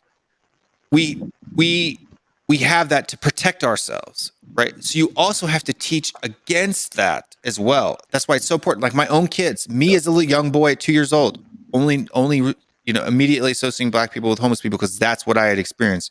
My kids never have seen black people before in their lives living in Korea. Right. And really the only white person they ever saw was their dad or a few of their dad's friends. Immediately having reservations about being friends with and or sitting next to kids of a different skin color on the bus. That's a natural reaction, but we have to teach against it as well. We have to teach our kids, look, all they do, so I sat my son down. I said, what color is your skin? Right. And what color is your brother's skin? Because my kids are mixed race, they all look slightly, either one looks more white than the other, or one looks more Asian than the other. So there's a spectrum even in the house. Or does that make you better than him? Are you better than him because you have this? Or is he better than you because he has that? I had to educate him, let him come to the realization of no, right? People are just different. It's not better. It's not worse. It's not good or bad. One point I see a lot that I want to make this point because I see a lot of this. I'll see you can invite 100 people from 5 different races, and 75% of them will all mingle and find their race after half an hour of everyone socializing, right? And you'll see the Asian boys over there, the Indian boys over there. They all find each other because they feel comfortable within their own. They feel like I can relate to you more. We probably got a similar background. We probably share similar food interests or language, whatever you call it. Yeah, and they all find each other, right? And we can tell our kids, oh no, don't do that, don't do that. But I think the other thing we need to do more of, all of us, is actually lead with example as well. So if I'm going out to a restaurant and, you know, I'm meeting 10 friends and I just stay with my brown friends, then I'm showing my children that that's normal way forward. That's what daddy does. You've got to, or we've got to, as fathers, say, look, I'm going to actually show my children that, look, I have a mixed balance of friends. In fact, I won't even take them to a certain event because they might get brainwashed to think this is normal, where there's only going to be certain type of people. I'm only going to take them as kids to mixed places. I'm going to put them in schools where there's mixed places. I will make that, you know, decision to not send them to that school because it's too much this way and send them to that school. I'm going to live in an area where it's mixed. I think all the things we do, from not just talking about it, but physically reflect on how our children grow up and what they see and what they think is acceptable. Because if you ask me, having been grown up in an ethnic environment, my parents made the mistake of me not ever having white friends. So I had everything but white friends. Then suddenly I'm in a school, like I was talking to you guys before, where 75% were Jewish students and the other 25% were mixed. I found it uncomfortable mixing with the Jewish students. So I naturally went towards any brown or black person I could find. And then it was like yellow, and then it was whatever. And I worked myself through the spectrum back to white. That was my parents putting me in a school like that. But others will blame the school and say the school was racist. Or not the school was racist, but the school was too much centered this way. But sometimes as parents, I think we make the wrong choice. We put our kids with the brown people or the white people, or we hang with the white people or the brown people, whoever it is. And we can all talk about it until we do it. And we need to be careful. We need to be careful. Kids are so, you know what it's like, Bobby, you got 4 kids are so conducive. Their brains are so open and spongy, and they hang on to every little thing. You know, they don't have much going on in their world. So everything that does go on is like a massive statement for them. And especially at the time of COVID. If you go to the pub and on the weekend, you go to the pub somewhere and you take your kids and they're like old enough to come to the pub, and you're just with brown mates and the pub's full of white people, what are your kids thinking? They're thinking, oh, but I think that's where we need to be careful, Josh, because I wouldn't want to go and make some sit with white friends just to show to my kids that this is normal. Yeah. There should be a sense. They should be, sitting with brown friends, Indian friends, should be a natural occurrence. Should be comfortable. They should be able to see that it's just as comfortable sitting with your Indian friends and what it is with white friends. Again, by doing that, we're putting a bit of a differentiation between who. I understand that perfectly. And for me, I think to on purposely just put a token white. Well, I know that's not what you're saying, Josh. I totally agree. And in a way, I do agree with it. Exposure to everything.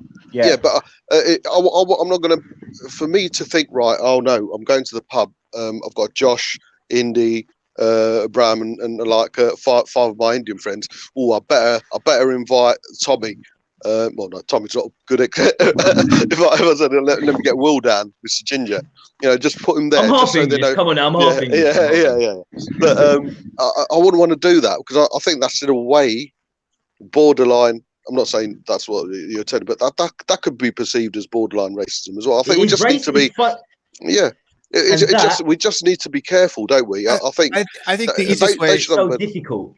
I think the easiest way, Josh, and coming from as a white person who has 2 white parents, lived in grew up most of my life in a state, in a town. It wasn't until my teenage years that I lived in a more diverse area. I think it really comes down just to the parents and the type of people your parents are. Like my mom and dad always taught me to respect other people, for themselves, it not based on where they came from, who they were, but just to respect people as people. And for me, that growing up, because now I tend to stay away from white people as much as I can, just because, like, especially like on the sidelines at my kids' soccer matches, the white parents are talking about baseball and college football, American football, or whatever. And so it's like, to find people who actually are talking or like the game itself, I have to go stand next to the Hispanic dad or the black dad or the, Asian dad, because, they're the only ones that actually like the game of football itself, real football, I like to call it. Good and so I tend to and white people tend to be like very political. They're liberals. They're voting for Trump or they're voting for Biden, and I don't I like politics. I can get completely political, but I'm more in I like to be more of, I guess you could say, fighting against both sides, right? Like that's my position: is you're bad and you're bad, right? That's the position I like to take politically. Yeah. But Will, it's important that you push your kids into those environments where they're playing football with not just white, kids. This is you're taking your children into different environments. Sport is massive, absolutely massive. That's where you get the most integration, I think, is in sport. Of course, yeah, absolutely massive. That's why it's perfect for this stream. And we go on to sport now because I want to talk about sport now. That was very, very interesting what Josh said about attempting to go out of your way to not just have 9 of your own race, to go out of your way to meet English people, to whether it's Hispanic, whatever. But and exactly agree with Bob, because it seems to be the way that they're doing things on television, Sky Sports. They're employing people based on their race. So they're basically employing people based on their race, not because they're necessarily good at what they do. Now I can see why they're doing it, because it's good for the youngsters to see people of their own race on television, seeing them every day. They're not just sport; they do on every panel, on every TV show. You have one black guy, one Asian guy, one, and we can use it on the feminist agenda as well. One female. It seems to be the way it's going. We look at Gillette Soccer Saturday. They sacked everyone, and they got Clinton Morrison, the Sue Smith, I think, the woman, and another chap on there now.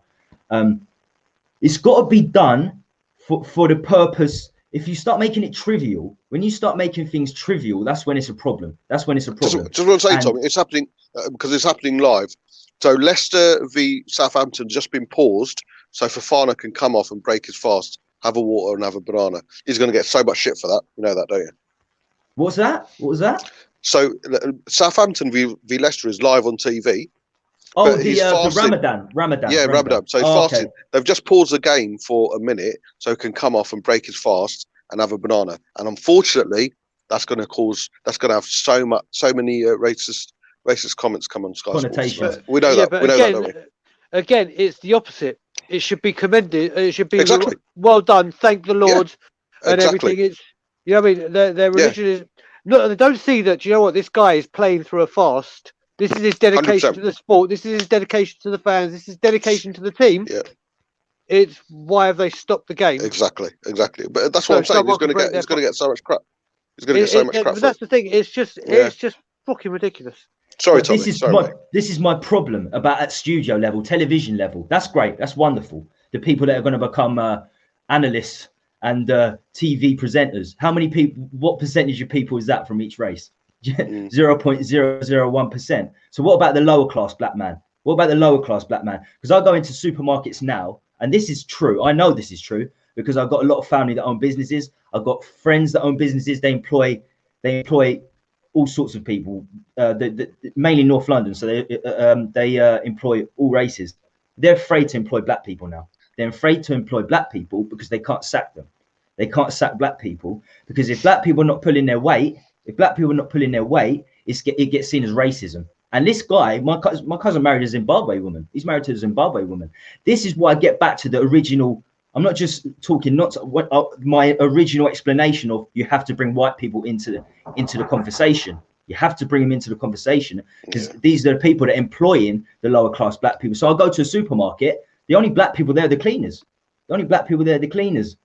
And it's happening more now. Since Black Lives Matter, you can see the employment figures. The black people in lower class are down. It's actually worse off. They're worse off. So it's all right, the celebrities and the people in Sky getting their jobs and getting more followers, and Anthony Joshua with his speeches, making more money and getting on more adverts. That's fine. But what about 99.99% of the population, the lower class black people that are struggling to get jobs now? I mean, I went to a showroom today. Mercedes is a lot. There's quite a few showrooms on the same street, right? On the motorway. I go there. The only black people I see are the ones cleaning cars. The only black people polishing the windows. No one on the shop floor. No one selling the cars. No one working for commission. And it's getting worse. So I haven't just spewed that because I'm sticking up for white people. You've got to bring them in a conversation because it will help everyone in the long run, not just Sky Sports analysts and This Morning analysts. I think you have to stop demonizing. I think you have to stop demonizing people for trying to work through this issue, right? Because white people are going to make mistakes. People who didn't grow up with parents like parents that I had, or or in a situation or experience multiculturalism like I have or other white folks have, you got to stop demonizing them for it. Call them out, right? There's a difference between calling somebody out. Like, even if you watch it, when I call out trolls on my stream, I'll say, that's not right, right? You're a fool. You know, if you keep saying this in a different thing, I'll call it out. But do I ever cuss them out or call them weird names or demonize them as a person? No.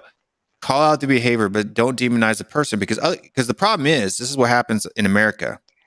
The left goes so far hard on this it's not even a matter about being not a racist in America. If you're not anti-racist, you're a racist in America nowadays, that's right? a big problem. That's a big so problem. What that does is that it shoves all the white people who maybe in their day-to-day lives aren't racist, but now they're being attacked because they're white, and it makes them defensive. So it puts all of the people who come from parts of the United States that are rural, farmland areas, who don't see people of color on a regular basis, and now they're defensive, right? Now they start to group up in their tribe, and then the black people group up in their tribe, and then you get tribal wars in America that shouldn't be there, and they're propagated by the media, right? They put this out there week in and week out, that this is a huge, instead of actually talking like we are now, sharing our experiences and what we think we can do to solve the problem, they're simply out there just promoting the negative of it, pushing the negative narrative. It's just like they do with football, right? With anything that the media does. For them, this is a huge one. I'm going out there though, because I'm taking risks. Like police officers, shooting unarmed black people in America. It happens. It's wrong. It's horrible. But it's like 9 to 10 a year. But the media blows it up like it's such a huge crisis that literally that there's rabid white police officers hunting down black people, and you should be afraid to come out of your house if you're black. Like, that's the extent that they push it to. Instead of, we shouldn't diminish it and not talk about it, but we shouldn't hype it up like it's just like it's this literal huge gigantic fear, because now what happens is you have white cops who are afraid to even go into black neighborhoods, and now black people are the black on black violence is rising in America. Why? Because white cops won't go in there to enforce the laws. They won't go in there. Discrimination, innit? Positive discrimination. Race is fighting race with racism. It's just not the way. It's never ever going to work. It's never ever going to work. It's totally the media's fault, because nobody's talking about it like we are here on a regular basis. So I remember at the beginning, I was going to tell you about the differences between me and my wife. Obviously, my wife's Canadian, from here, from Toronto. As I said to you, with her accent, whenever they spoke, they thought she was American, and used to really abuse. Like, I'm here, and I wish I'd moved to Canada earlier, because the second they hear my accent over here, it's like I'm a king. The things I get, literally, I'll be sitting in a restaurant with my wife, and the waitress will come and flirt with me when I'm having dinner with. I was like, okay, so that's one thing, but it's just crazy. Even when I was working at Booking.com, I had to deal with a lot of escalated calls and some very important bits, and they'd be screaming at the agents. Then it would get as far up as to me, and I'd introduce myself, and they'd start going, "Yeah, I'm," and then they go, "Wait a minute, are you British?" And I go, "Yeah." They go, "Oh, okay." Calmed down and spoke to me, but the thing is, I'm very, very lucky here in Toronto. One thing I have noticed is racism is nothing, and I mean nothing like back home. Yes, it is here in Canada, but where I live in Toronto, I've lived here for 3 years, just over, and I've only seen racism with my own eyes on one day, and that was me, and it just goes to show how stupid this fucking racist was. I was actually coming back from watching Tottenham at the pub we do, and I was getting a bus from my train station, because we get the bus in the train station, to my house. I'm sitting at the front of the bus. There's one seat in front of me, and I've just got my phone. God knows what I was listening to or watching. And all of a sudden, in my face, I could see this, like some guy really pointing at me. I was like, "What the?" I looked up. Swastika tattoos all over him, all over his face. I was like, "Oh shit!" First thing I did, it was winter, thank God. First thing I did is just check that my tattoos weren't out, because he would have known straight away. And I just then paused my whatever I was watching or listening to, because I wanted to make sure I could hear everything. Except And as the bus, I just sat there, but there's other people. So, sorry, yeah, you know what I mean. The bus is still going, and I looked, and I was like, where I live is a very Jewish area. Not predominantly Jewish, but North York is known for being a Jewish area. And also, it's there's the part where I live. There's quite a big senior citizen committee. So it's of the age where people won't get up and do anything because they're old or whatever. And literally, as I paused my thing, he started saying stuff to me, and he goes, "You know what? When you get off, I'm gonna set you on fire, but I'm gonna get your wallet first to find your ID, and then I'm gonna set your family on fire." And I heard everything, and I was like, "What do I do now? What do I do?" I was like, I was close enough to punch, and I was like, "Do I punch him? Do I punch him? Do I knock him out?" And then I started thinking, where my bus stop is, there's a synagogue right outside it, and it was a Saturday, so it was Shabbat. And I was like, "Do I get off here? Do I get off?" So I thought, you know what? No, I'm just getting off. And as I got off, as I walked past him, he started getting really abusive with loads of racial slurs. And I turned around to him, I said, "You what, mate?" And I don't know why, but when I get like that, I put an even thicker London accent on, just in case. He thought I was Brazilian. He thought I was Brazilian. He was like, all the Brazilian derogatory terms. I literally had to go, "What the fuck are you talking about? I'm from London, England." He was like, "Well, hey, I love London." And I was like, "Fuck off, you mug," to him. And that's the only time I've ever, with my own eyes, seen racism. Yes, there's been racism in the news, and a lot of the racism here in Canada is to Indigenous people. And in certain parts of Canada, it can be vile. But That's eye-opening. Yeah, I've never. I've been here for 3 years, and like I said, I used to go to London to work every single day, and every single day I saw it. Not against one particular colour or religion. I saw it or heard racism. Here, it's so multicultural. It's so, and I mean it when I say, and I've said for a long time, people in the world need to look and see what's going on in Canada. Because if you look, Canada's never in the news for like what happens in America with like in Israel, like with all the terrorists. It don't really happen here, and Canada's not mentioned is rated #1 for quality in life. A lot of times, it's like it's a superb country to live in. And one of the things that I've hardly ever seen, like I said, for me to only say I've seen racism once in 3 years, heard it on the news, a little bit here, a little bit there. It's a different country. It's a different world for me over here. I love this city. I love this country. But it's, and the thing is, well, what I don't understand is, like I go back to my wife's accent. I've never seen two countries that border each other, like England and Scotland. Obviously, America and Canada are a lot bigger, where they're so different.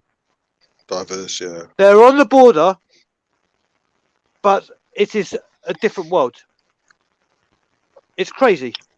It's like I say, education's massive as well. Just I mentioned this story briefly to, I think, Brian, you were there, but certainly Will was there. But I'll go into it a bit in depth. But it's not a long story, Tom, so don't worry about it, mate. So in 89, 15, 16, I was doing really well for my schoolboy football team, and there were scouts from up north, The football team's still in question, and I don't want to mention them.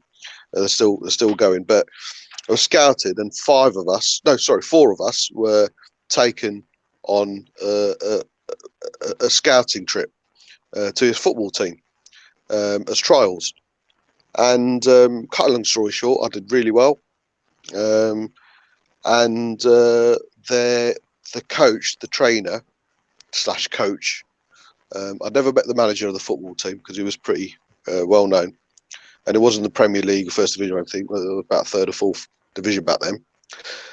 But his exact words, and I quote, was, I said, "Well, how do I do?" It was the last day. It was literally packing up everything because we'd stayed there for 4 or 5 days.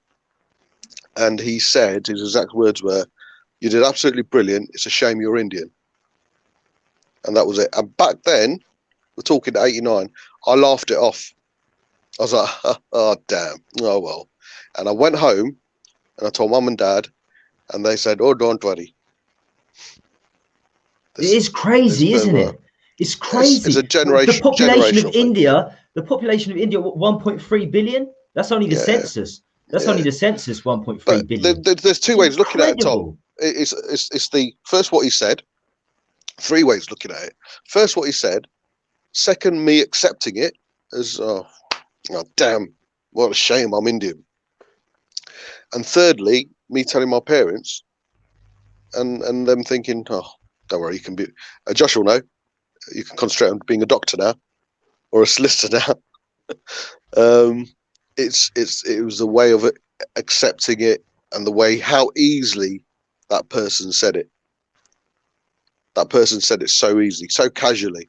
And I still remember those words. I mean, I would have never made it. I've got glass ankles, so there was no way I was going to make it as a right back. Where'd you play right back? I'll think right back. I'm looking at right back. No, midfield, mate. I was a gazza. Oh, centre mid. If you've got glass ankles, tempo dictator, Winkslow. Yeah, Winkslow. that's it. Yeah, if you've got glass ankles, we should get you in as Harry's replacement when his ankles go. That's it. That's it, mate. That's a rotation. Yeah. But yeah, I was told. You did really well. It's a shame you're Indian. Them words will always help me. They do that. They do similar things here in the United States without saying it.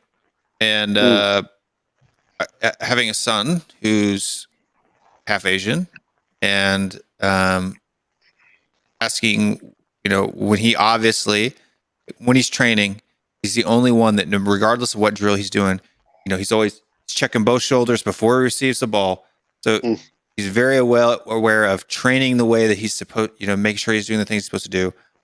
Works hours and hours and hours at the house on his own, juggling. He can volley the ball up against the wall more times than he can juggle, which it's harder to volley it off a brick wall than it is to do pickups. He's very focused on stuff like that. But he's small. He's not super small. Like, he's not the smallest kid on the team, and he's not super fast. And I guess you could say it's more of a classic number 10, which I know in the modern game is a position that people kind of look down on. A default. He's very aware. So he plays balls in behind. He links up passes. He plays quick, which what I mean by quick is he plays in the directions that he's facing. So if the ball comes into him and he knows someone's on his back because he's checked his shoulder before he received it, he'll immediately play the ball back to the center defensive mids or the center backs.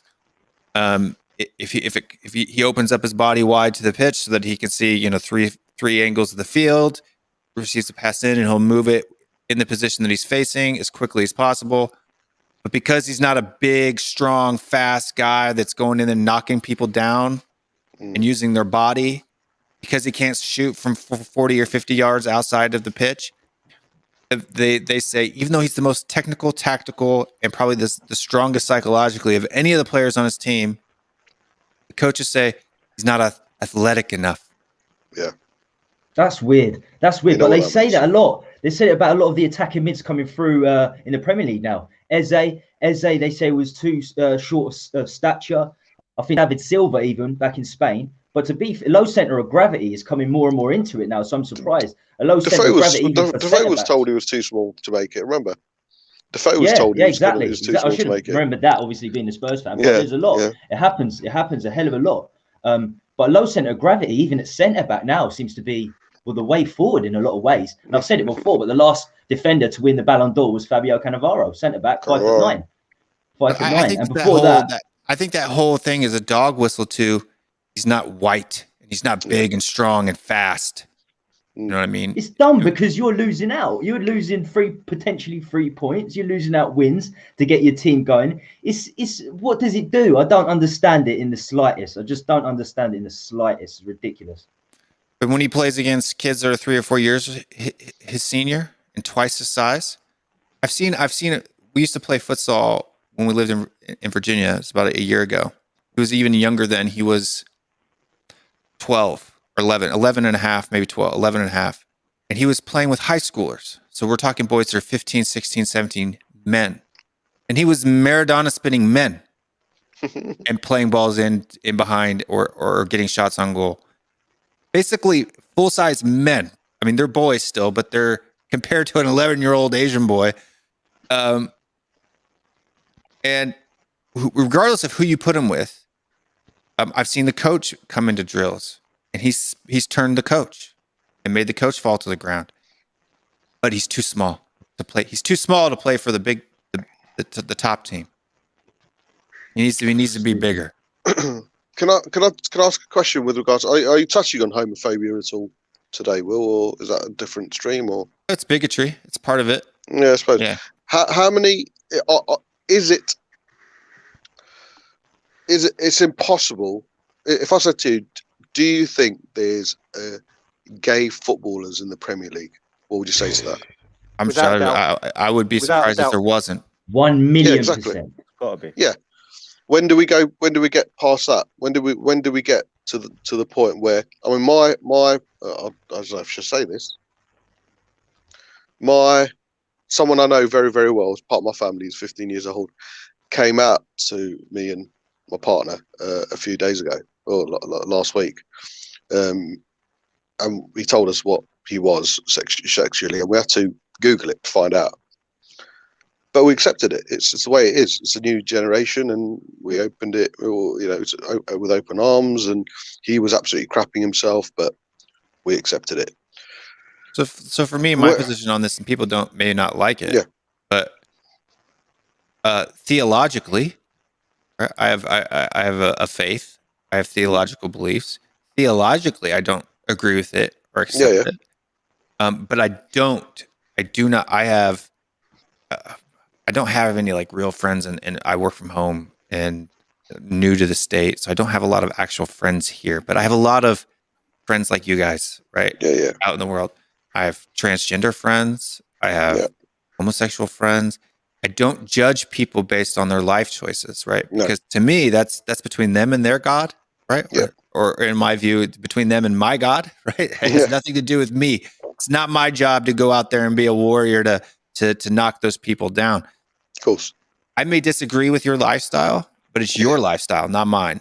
And you live your life the way you live. You want to live your life as long as you're not harming me, and I'll let you be. I'll be your friend. that we can is- go have a beer. We can go do whatever. Don't And- preach it. Homophobic thing is huge. It's huge. That's a show in itself. That So really why is a not? show in itself. Why not accept it within football then, Tom? It's Or insane. has it been, and we It's don't know insanity. about it? You've got to But look it's at not a even 25-man accepted in, squad. You've got to look at a 25-man squad and say at least 2 of them would be gay. You've got to look at that now. Law of averages in a country. You've got to look At least at that. one. It's funny you said about your at least one. So you said about the 15-year-old in your family. My girlfriend's little brother, 17, came out 2 weeks ago, and that must have been unbelievably difficult. I couldn't even imagine that. But it must be unbelievably difficult. But in sport, it's nowhere until they retire. Who's the rugby chap, the Welsh rugby chap that came out? He's doing very, but he's the only guy in rugby. There's a Thomas Hitzelsberger came out, didn't he? In football? Yeah. He came out. That American literally- Kobe. That American Kobe, was it? Kobe. I heard someone, but the only one in the Premier League is Thomas Hitzelsberger. Yeah. Many thousands of footballers there's been. It's insanity. You will get derided from it. I'm surprised more people haven't came out after. I'm surprised because obviously the fans will make an impact on the pitch. I'm really surprised more people haven't come out after. But look, Let's not forget Justin get around. Fashion. Let's not forget Justin Fashion you as well. Yeah, All just that look what happened happened to to him. But you got to look at it as well. The way I look at it as well, I actually think that within the football, I'm not saying within every football club, but I reckon within the club, the players have come out to whoever they may be, have come out to their team, but they've had to sign something saying that because obviously, like Cody said with Toby Mulderweireld, they've got to sign something because this isn't just leaking a bit. This is destroying their or potentially destroying their life. And the reason I reckon they haven't come out is yes, they want to come out and be that person to stand up and say, listen, I've done it. I've broken the boundary. You can do it. I'm here to support you. Is the way the football fans will be. Yeah. That will be it. I mean, I was waiting for that. Yeah. the thing in rugby, if someone comes out, and one of the things I love about rugby is even the players, the respect they have for the referee. What happens goes, and these guys smash the crap out of each other, but they're fine. After the game, it's like done, and there's a level of tolerance there. Whereas here, I mean, you've only got to go to a Brighton game. And everyone starts. One of Brighton's songs that they sing, "I Want to Hold Your Hand" from the Beatles. Yeah, which is a brilliant way. Like when we say it's a brilliant way to do it, but you've got to remember now with social media as well, we're talking about race and what happened to Davinson Sanchez and whatever. The very first gay player that comes out, and I really wish it happens. I really wish it does, because then for years and years and years and years to come on, it's out there, it's been done. But football is like no other sport when it comes to, like, when I watch American sports here, and we all know this, honestly, I went to a game here, the atmosphere is so dull. It's so boring. It's like, let's go, and you say your team name or defense, and that's it. There's no, and the home and away, fans sit next to like Arsenal fans, yeah. No, but do you know what? My wife took me to a CFL game, which is like the Canadian crap version of the NFL. It really is crap. But we went to a game and we went to the stadium, and it was my first ever game, and I thought, oh, wicked, let's see. Literally, I'm sitting there, and the row in front, a group of away fans came and sat next to me. Like, in front of me, I was like, honey, what's going on? It's going to kick off here, isn't it? And like, no, we all sit together. I'm like, what the fuck? There's just, because there's no back, I just, over here, I mean, going back to the gay person coming out, I think it's solely because of the social, like the abuse they'll get at games. Social acceptance, yeah. Yeah. I think they'll get abused. And for me, that's the thing. What does it matter what they do when they go home?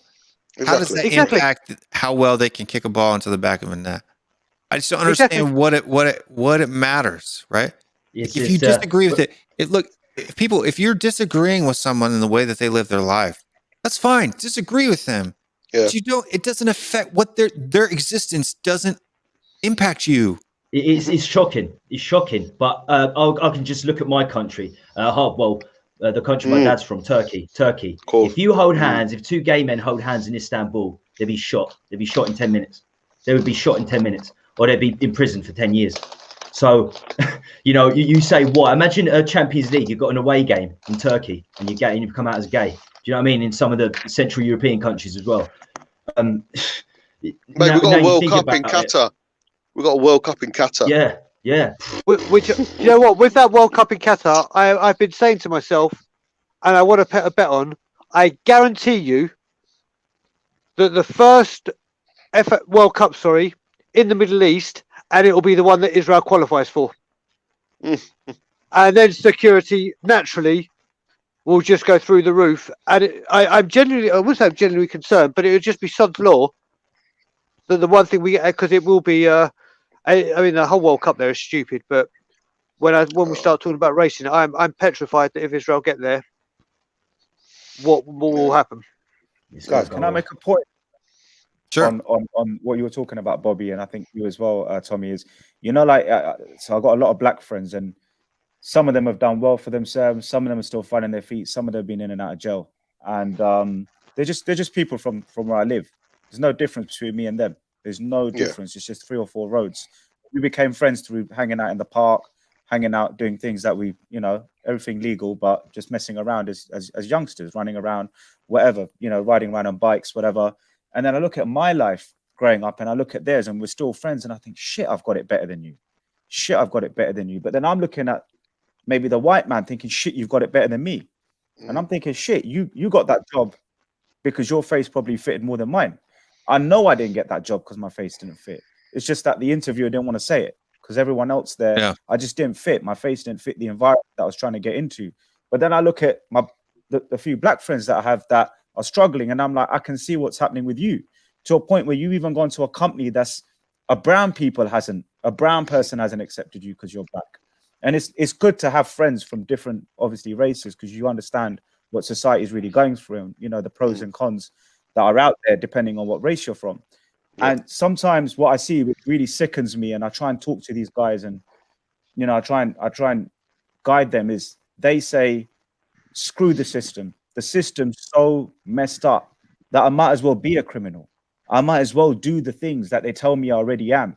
I might as well, like you said, Bobby, you got that thing from that coach saying you're brown. I might as well be a doctor because football's never going to be my life, because I live in this society which won't accept me. You become a victim of the system, but you also become a slave to the system, because that's what you just give up and think, you know what?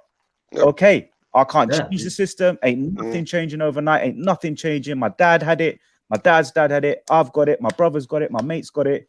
I'm just going to give up. And that's the sickening worst thing about it, is when I've seen my own friends go back to where they came from, the hardship, to say it is what it is, guys. There is no way out. And I'm going to continue to do this because this is the only way society accepts. What doesn't accept me? This is the only way I get by in life, because society doesn't accept me. And that's the kind of real deep core poison of this system, is it's actually turning people away. It's not absorbing people in and saying, come, let's help you. Let's change that mentality of your mindset that you're up against the world. The truth of the matter is, there is nothing for them to, no one to speak to, nobody to give them an opportunity or a job, or like you said with your footballing, no one wanted to, the person on the day didn't want to give you an opportunity. That the system's so one-sided that it's actually turning people away more than ever before. And they're now becoming groups where they're like, screw the system. F the police, right? You look at the young black America, F the police, with the whole NWA thing, right? Yeah, the whole thing. But that's not a film. That's not just for music. That's a genuine, that was really happening. The police were mistreating black individuals for the wrong reasons. And then they went against the system. And my worry is, what I'm seeing in London is young people going against the system that exists. And that worries me more than the problem itself sometimes, because it's like, shit, this is driving them the other way. And that's kind of quite worrying from what I see. Do you know what I mean? So the divide, something has to change, man. And the system, something has to change, because it's really dividing society into. I don't know. I'm depressed because I don't know how it can be fixed. I honestly don't. One of the reasons I came on this stream, I wanted opinions on how we can fix it. We've got the problems, but how do we fix it? Far smarter people than me and ourselves, politicians, maybe come up with a better strategy. But how do we fix it? I think politicians make things worse. I think I can give you my opinions on how we fix it. And that may be how we go and kind of wrap this stream up. I don't know. I mean, I could go for a lot longer. I know Brian's got another show here in I just want to, that'd be great. I just want to mention the topic Josh brought up, and that's about the whole thieving thing. When you're called a thief for so long, you become a thief. I mentioned it earlier. The thing with that is, it doesn't just happen with the thieving. It happens with something called the race card. Now, people will say that black people use the race card, white people mainly. You're using the race card, for trivial matters. And then, like the thieving thing, eventually they will start using the race card. And you get the divide. That is the biggest divide. When you tell someone that they're this and they become that, and then the whole race card thing, when that comes into it, the divide is huge, and there's no restoring that. And that worries me. That worries me the most. And I just think, how can we deal with this? How can we sort it out? And we bleed the same. Everything's the same. Heart, brain, we bleed the same. So how has it got like this? And Will, I mean, how we don't behave the same. Strategy? We don't strategy? We don't behave the same, Tommy. From government downwards. Yeah, I'm curious, Will. For the first time in a while, you've not put many comments up. Is it because, what are the comments like today, mate? Are they pretty bad? Are they level-headed, or are they no, extreme? I mean, a lot of the comments are great. I just haven't been putting them up because, I mean, to be honest, this stream, I haven't even read them. I've been kind of focused. Okay. I haven't put up subscribe now or like the stream ones very much either, because to be honest, to me, this isn't about views or likes or subscribes. Although all of us here that have channels appreciate those types of things, this is about the topic for me, right? I'm not doing this is because I care about this issue. Yeah. It's not that I'm against what people in the comments have to say, but to be honest with you, that's not my focus. Isn't to do that. And we could open this up for a Q&A session later, or I can even throw the link in the chat. We can allow other people to come on and have their say. It just depends on how much time you guys have, because we've already been rolling here for 2 hours. But I was about to say, I need to duck out now, so I'm going to. I just got a couple of things to say. First of all, I want to thank you for first of all gearing this up. Second of all, doing it in such a fantastic way. If you ever need me to come on and do it again, I'm more than pleasure. But I just want to say this. Talking of this great stream, it's kind of opened up the gateway for obviously a huge show Tottenham Away have got coming up on Tuesday, May the 4th. It's Mental Health Weekend here. or week, and me and Brian Ireland from Tottenham Away are doing a huge thing on mental health. We've got Tommy coming on. We've got Daniel Wynn, who is the voice of Tottenham Hotspur, or used to be the voice of Tottenham Hotspur, and now works on the Players Trust and used to be on the Supporters Trust. So he's had to deal with certain things and listen to certain things. And then also we have got Kenny K from Arsenal Fan TV, who's coming on, because originally this show was going to be done with myself and Claude, but obviously with what happened to him, so Kenny K thankfully has said he's more than happy to come on, just to show that what I wanted to do mainly was to get everyone from a big supporter club to talk about mental health, to show there's no divide in mental health. There's no, and also we have actually a member of Toronto Spurs who is actually working in the mental health sector. So we're going to be having this conversation exactly like we've done on this great show, talking about our stories, saying what it's like. And then if anyone wants to come on or have a question or a message, we're going to talk about it. We don't expect you to come on and diverge all your problems, but if there's anything you want to know more, we're going to be giving loads of resources that are available. So we're doing that on Tuesday, but I just wanted to get that in. But like I said, well, thank you, brother. Love you guys all, and I will see you very shortly. Thanks for coming on, Brian. We really appreciate it. Anytime. Pleasure, my man. I've got about 10-15 minutes, matey. I've got a show at 8:30 with Dave. So, but I know that's not going to be a long one. So if you're still going, or you want to carry on it with your American audience later on, mate. Yeah, similar. I've got to go in about 15 minutes. I can yeah, so I mean, there's no need to. I mean, you just ask the question about the comments and stuff like that. Yeah, so, for me, it's like, okay, what are some ways that we can stop this? We can fix this. First of all, I think that the media needs to stay out of it, because I think the media is the one who's pushing a lot of the things that Josh and Tommy have talked about, right? Calling black people thieves, right? People are getting these ideas not only from their own life, but they're getting it from the media.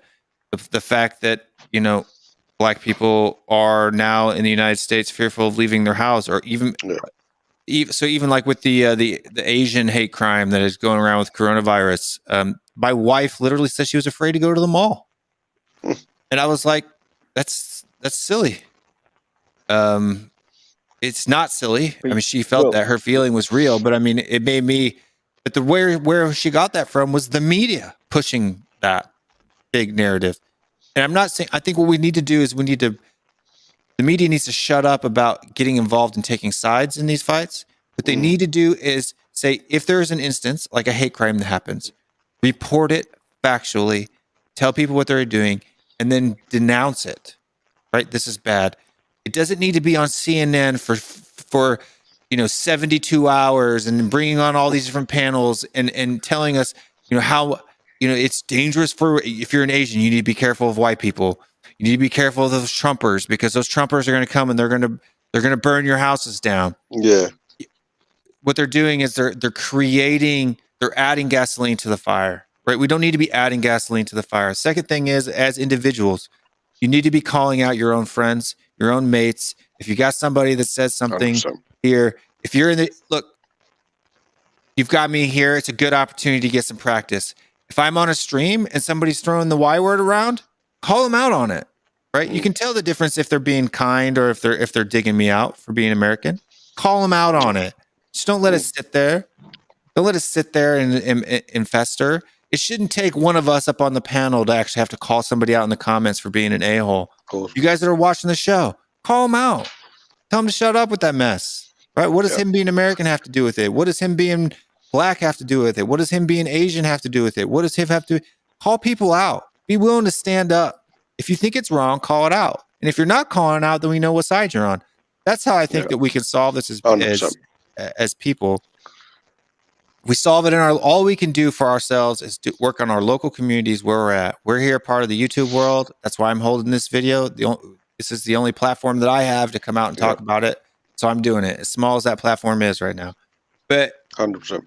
Got to call it out. If you see people, people in the Asian, communities, right? If you see somebody going up to, if you're living in Korea now and you're seeing a white person walk down the street and somebody's coming up and harassing them or making comments about it, call them out. right? Say he's a person too. Treat him like a person, right? That's all we have to do. He's a person too. And if you're a person of color and you're getting mistreated in front of other people and no one's calling them out, don't call out the bigot because they know they're a bigot. They're an idiot anyway.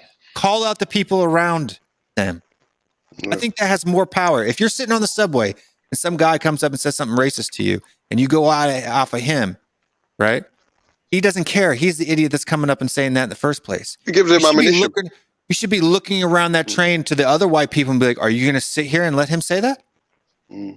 Are you just going to stand by and let that person say those things? Right? Do you know Call what, those Will, people out. If you look at the ENIC out protests that are going to take place, I don't know when it is now. They've moved it forward. 15th. In the next couple of weeks. 15th of May now, Yeah. Why isn't there a racism out protest? What do we have to wait for to do a racism out protest? Why can't 10,000 fans, whilst they protest for Daniel Levy to leave his seat or ENIC to leave, when are we going to stand there and go, do you know what? We stand for an equal society. We don't stand for racism. Why does it have to take the Premier League to put a green badge on everyone's shirt to take racism out? And I said that and I got slated for it. Well, yeah, is that fundamentally social media? You're saying, so when you say racist out, is that social media? Just get rid of, as soon as there's a racist profile, make sure you have your passport down. I think, Tommy, for me, we should all, the Premier League's doing a blackout on racism. Why don't we all, as fans, arrange for, whether it's 5 or 6 London clubs to all turn up at our representative clubs and vote for racism out? Doesn't matter. Why should we wait for? But what does that? What I'm saying is, how do we get what's racism out? Because it's very abstract. Racism out is not judging someone on the basis of their race, or being discrimination in any way, whether you're disabled. There shouldn't be. I understand that, but when within when football, do we know I think Tom's asking. Yeah. But when do we know this worked? When do we know it's worked? That's the problem. If not, we'd have to protest every day. We need to vote with our feet, man. We're willing to get our chairman out, but we need to get racism out as well. Yeah, I understand. I know what you're saying, but I think there needs to be more specifics because we need this to go. We need this to go, man. We absolutely need this to go. And I'm going to look into it a lot about what we can potentially do. Because that's we can't leave it for the next generation. We can't leave it for the next generation. It's a combination like what Will's saying. No, exactly. If you're in the football stadium, someone's calling out, someone's shouting racist abuse. As a collective, call him out. As a collective, and there's parts of it that's actually is happening now within football. So there's slight progress, but I don't think you're still hearing loads of racist comments, chants within the football ground. There should be more being done. Kicking out racism within a football game is impossible. Purely and simply, it's a social issue. It's within someone's lifestyle, but there's within the football environment we can kick it out. I think it comes down to us, and that's why I'm saying exactly. We have to take the responsibility on our own shoulders and stop looking at other industries doing it to do it because they can't. It's not. It's like they're swinging baseball bats at ghosts, right? Like you got to take it on yourself. If you're at the ground and you hear somebody monkey or making monkey chants, you should be in that guy's face. The 4 people around him should be in that guy's face, but everybody just stands there and kind of like, whoa, that's not me. Even like with talks and debates like this, right? If you got an opinion on this, have your own. Come on, have a stream, or tell me you guys we want to do this again, and I'll do this once a month. Right? I don't care. I understand that, but I don't even think it's. I don't even think it comes out to people having principles and morals. Sometimes, obviously, the moral thing to do is to come out and say that. But some people are just genuinely quiet people. They're just genuinely quiet people, and they just wouldn't do it no matter what happens. They just would not do that. But a lot of them are worried about their safety. A lot of them are worried about their safety. And it's not even, as I said, it's not a principle or moral matter. I think everyone knows it's fucking stupid, and nobody's going to benefit from it. But there's, it's unbelievably difficult. But I think we can do something to do with the clubs. It's got to be something, The clubs. It's got to be something to do with the clubs. You've got to hurt the clubs somehow. The club should have stewards. The club should have stewards that take out. Imagine you're imagine we're there in the stand now, and one of the stewards takes one of the fans out. That will be leading by example. That man's being racist. Take him out of the stadium. We need to see more of that actual action, real action. I agree. During the game. At Tottenham, they have that app to get into the stadium, right, with their ticket, right? add a racism alarm button on it, because that should tell you where you are in the stadium, right? What seat you're at, right? Bosh. You don't even have to say anything. If the guy sitting next to you is being a racist prick, you press the button on your smartphone. The stewards come up. They say, "What's the deal?" Then you say it. Now you've got backup. You've got support, right? And you can handle it right then and there. If you're a calm, shy person, if it was me, I'd be pushing the person to the floor, right? But I'm 6'5", 210 pounds. Not everybody's my size, right? I understand that. If you're nervous about it, there's ways that you can do that now, right? You could literally go, like you're going to go to the bathroom, go walk up to a steward and say, the person that's sitting next to me in my seat is, you can do it anonymously, right? You can do it anonymously. Even if you're quiet, even if you're shy, even if you're scared, take a stand. I've been at White Hart Lane. I've heard racism, right? I've heard, get that black C off the pitch. There's no brown people on the pitch, otherwise they'd be getting it too, but get that black whatever off the pitch. And Danny Rose got a lot of it. We all know Danny Rose got a lot of it. We've seen Stephen Bergwijn get a lot of it recently. And he just gets away with it. What is the club really doing? They've got the best tech. They've got microphones all over the stadium, Sky cameras everywhere. They've got stewards in the ground, and everyone turns a blind eye when someone yells that shit out. And then they do it again 15 minutes later. And then they're doing it with their mates at half time over a beer. And then they come out 3 beers later and they carry on. And they just get away with it game in, game out. And this is where the clubs have to take responsibility, guys. This is where they should have an officer or a manager or a director that just deals with racism out. Whether it's a Premier League paying his wages or the club paying his wages, someone needs to do that because they get away with it, Will. I'll go to the stadium a lot. I know, Tommy, you've gone a lot. We've got quite a few in our community that actually have the opportunity to hire go me, to I'll do it with my big giant. I agree. That's the way we progress. That when we get I'll a walk around the specific stadium. idea, and maybe the app thing could work. Does that happen in America? That's great. That's great. That's what we should be looking, I think. Is that how it is in the States, Will? Do they actually pull you out and say, right, out, racism? Nowadays, yeah, but it's usually, it comes down to, we don't see it a lot in sports stadiums because most of our athletes are minorities. Yeah, of course, yeah. But I'm sure you did in the past. But nowadays, too, I think what really happens more is people just get into brawls over it, right? So people just get in fights about it. It's here. It's a big deal. You call a black person the N-word to their face here, they don't just shrug it off and go home and then feel bad about it. It's a street fight, right? It's a big all-out battle, and it's usually the person who said the N-word who loses, right? So, because it's not only just the black people that are jumping on him, it's other people around it are jumping on him as well. So I think it really... The problem here is actually got... I was going to say the problem here is people see football matches. Racist people see football matches as a place to be racist. That 3 hours in the week where you're actually going to be able to be racist. These fans that's a very good point. Go into a game and see it as a playground for racism and then go back to their normal lives and they're not racist all week. But when it comes to those 3 hours, they're flipping racist, man. And I've seen these people myself. They need to be found out. Like they need to be pointed out. They need to be banned for life. Our football grounds allow them to rear their ugly faces, man. And that's what annoys me, guys. The football ground allows them to show the ugly side of racism. And that's the brand allows them as well, but so does the person sitting in the seat next to him who doesn't say anything. Exactly. Will, I just want to say, will he be doing something like this again, or is it going to be dependent on demand or feedback? Or because I definitely want to come back. Yeah, I mean, we can do this again. We can add some other things to it as well.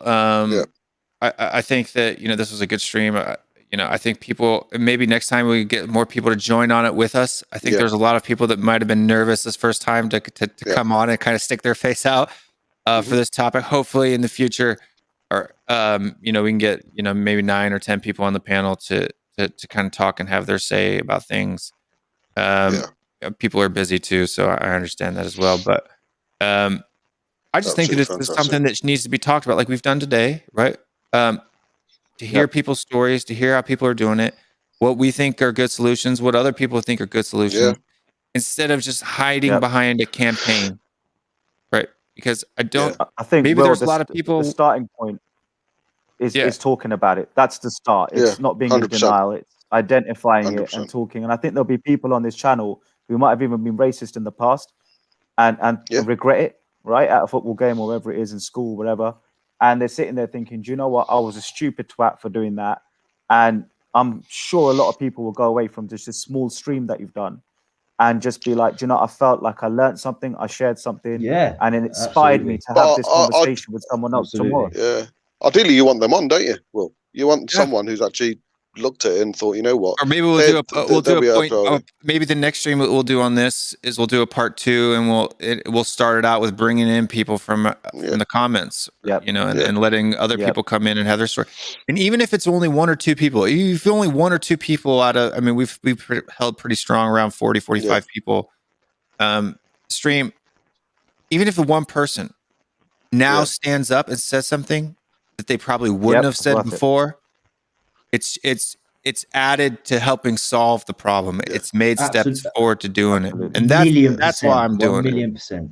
Giving people the strength, maybe the confidence now to come out and say something, even 100%. If it's on social media, where they would have seen the comment, been that's disgusting, and then kept scrolling. Now they're getting there, replying to that, and hey, shut your mouth. You don't know what you're talking about. Don't be a racist prick. Right? 100%. 100%. Absolutely wicked, mate. Absolutely wicked. Absolutely amazing. I'm not going to plug anything because I don't think this is the time to plug. Same. But same. A brilliant stream, and I just want to end it by saying, I mean, a lot of the people watching are probably, some of them can be white Caucasian. I'm sure a lot of them will be, and having them on the show is so key as well. I mean, if they were racist in the past, you can change. If you're a white guy out there and you have thoughts on this, but you feel like it's not your place to say anything, don't be scared. Come on the show. No, come on. Absolutely. Would love it. I'd absolutely love it. Yeah, love it. So, all right, guys. So thank you very much. Cheers, chaps. And I'll be listening. Cheers, well. I'm gonna roll the outro and end the stream. So, thanks for coming on. Remember, guys, we do have a football match this weekend. Post and pre-match show coming up. Thank you for watching. Let's stand up for what we believe is right. Don't be afraid to not say what you feel. And we can kick this problem if we work together as a fan base and a group. So thank you for that, and we'll see you guys next time. 1, 2, 3, 4. Let's go now.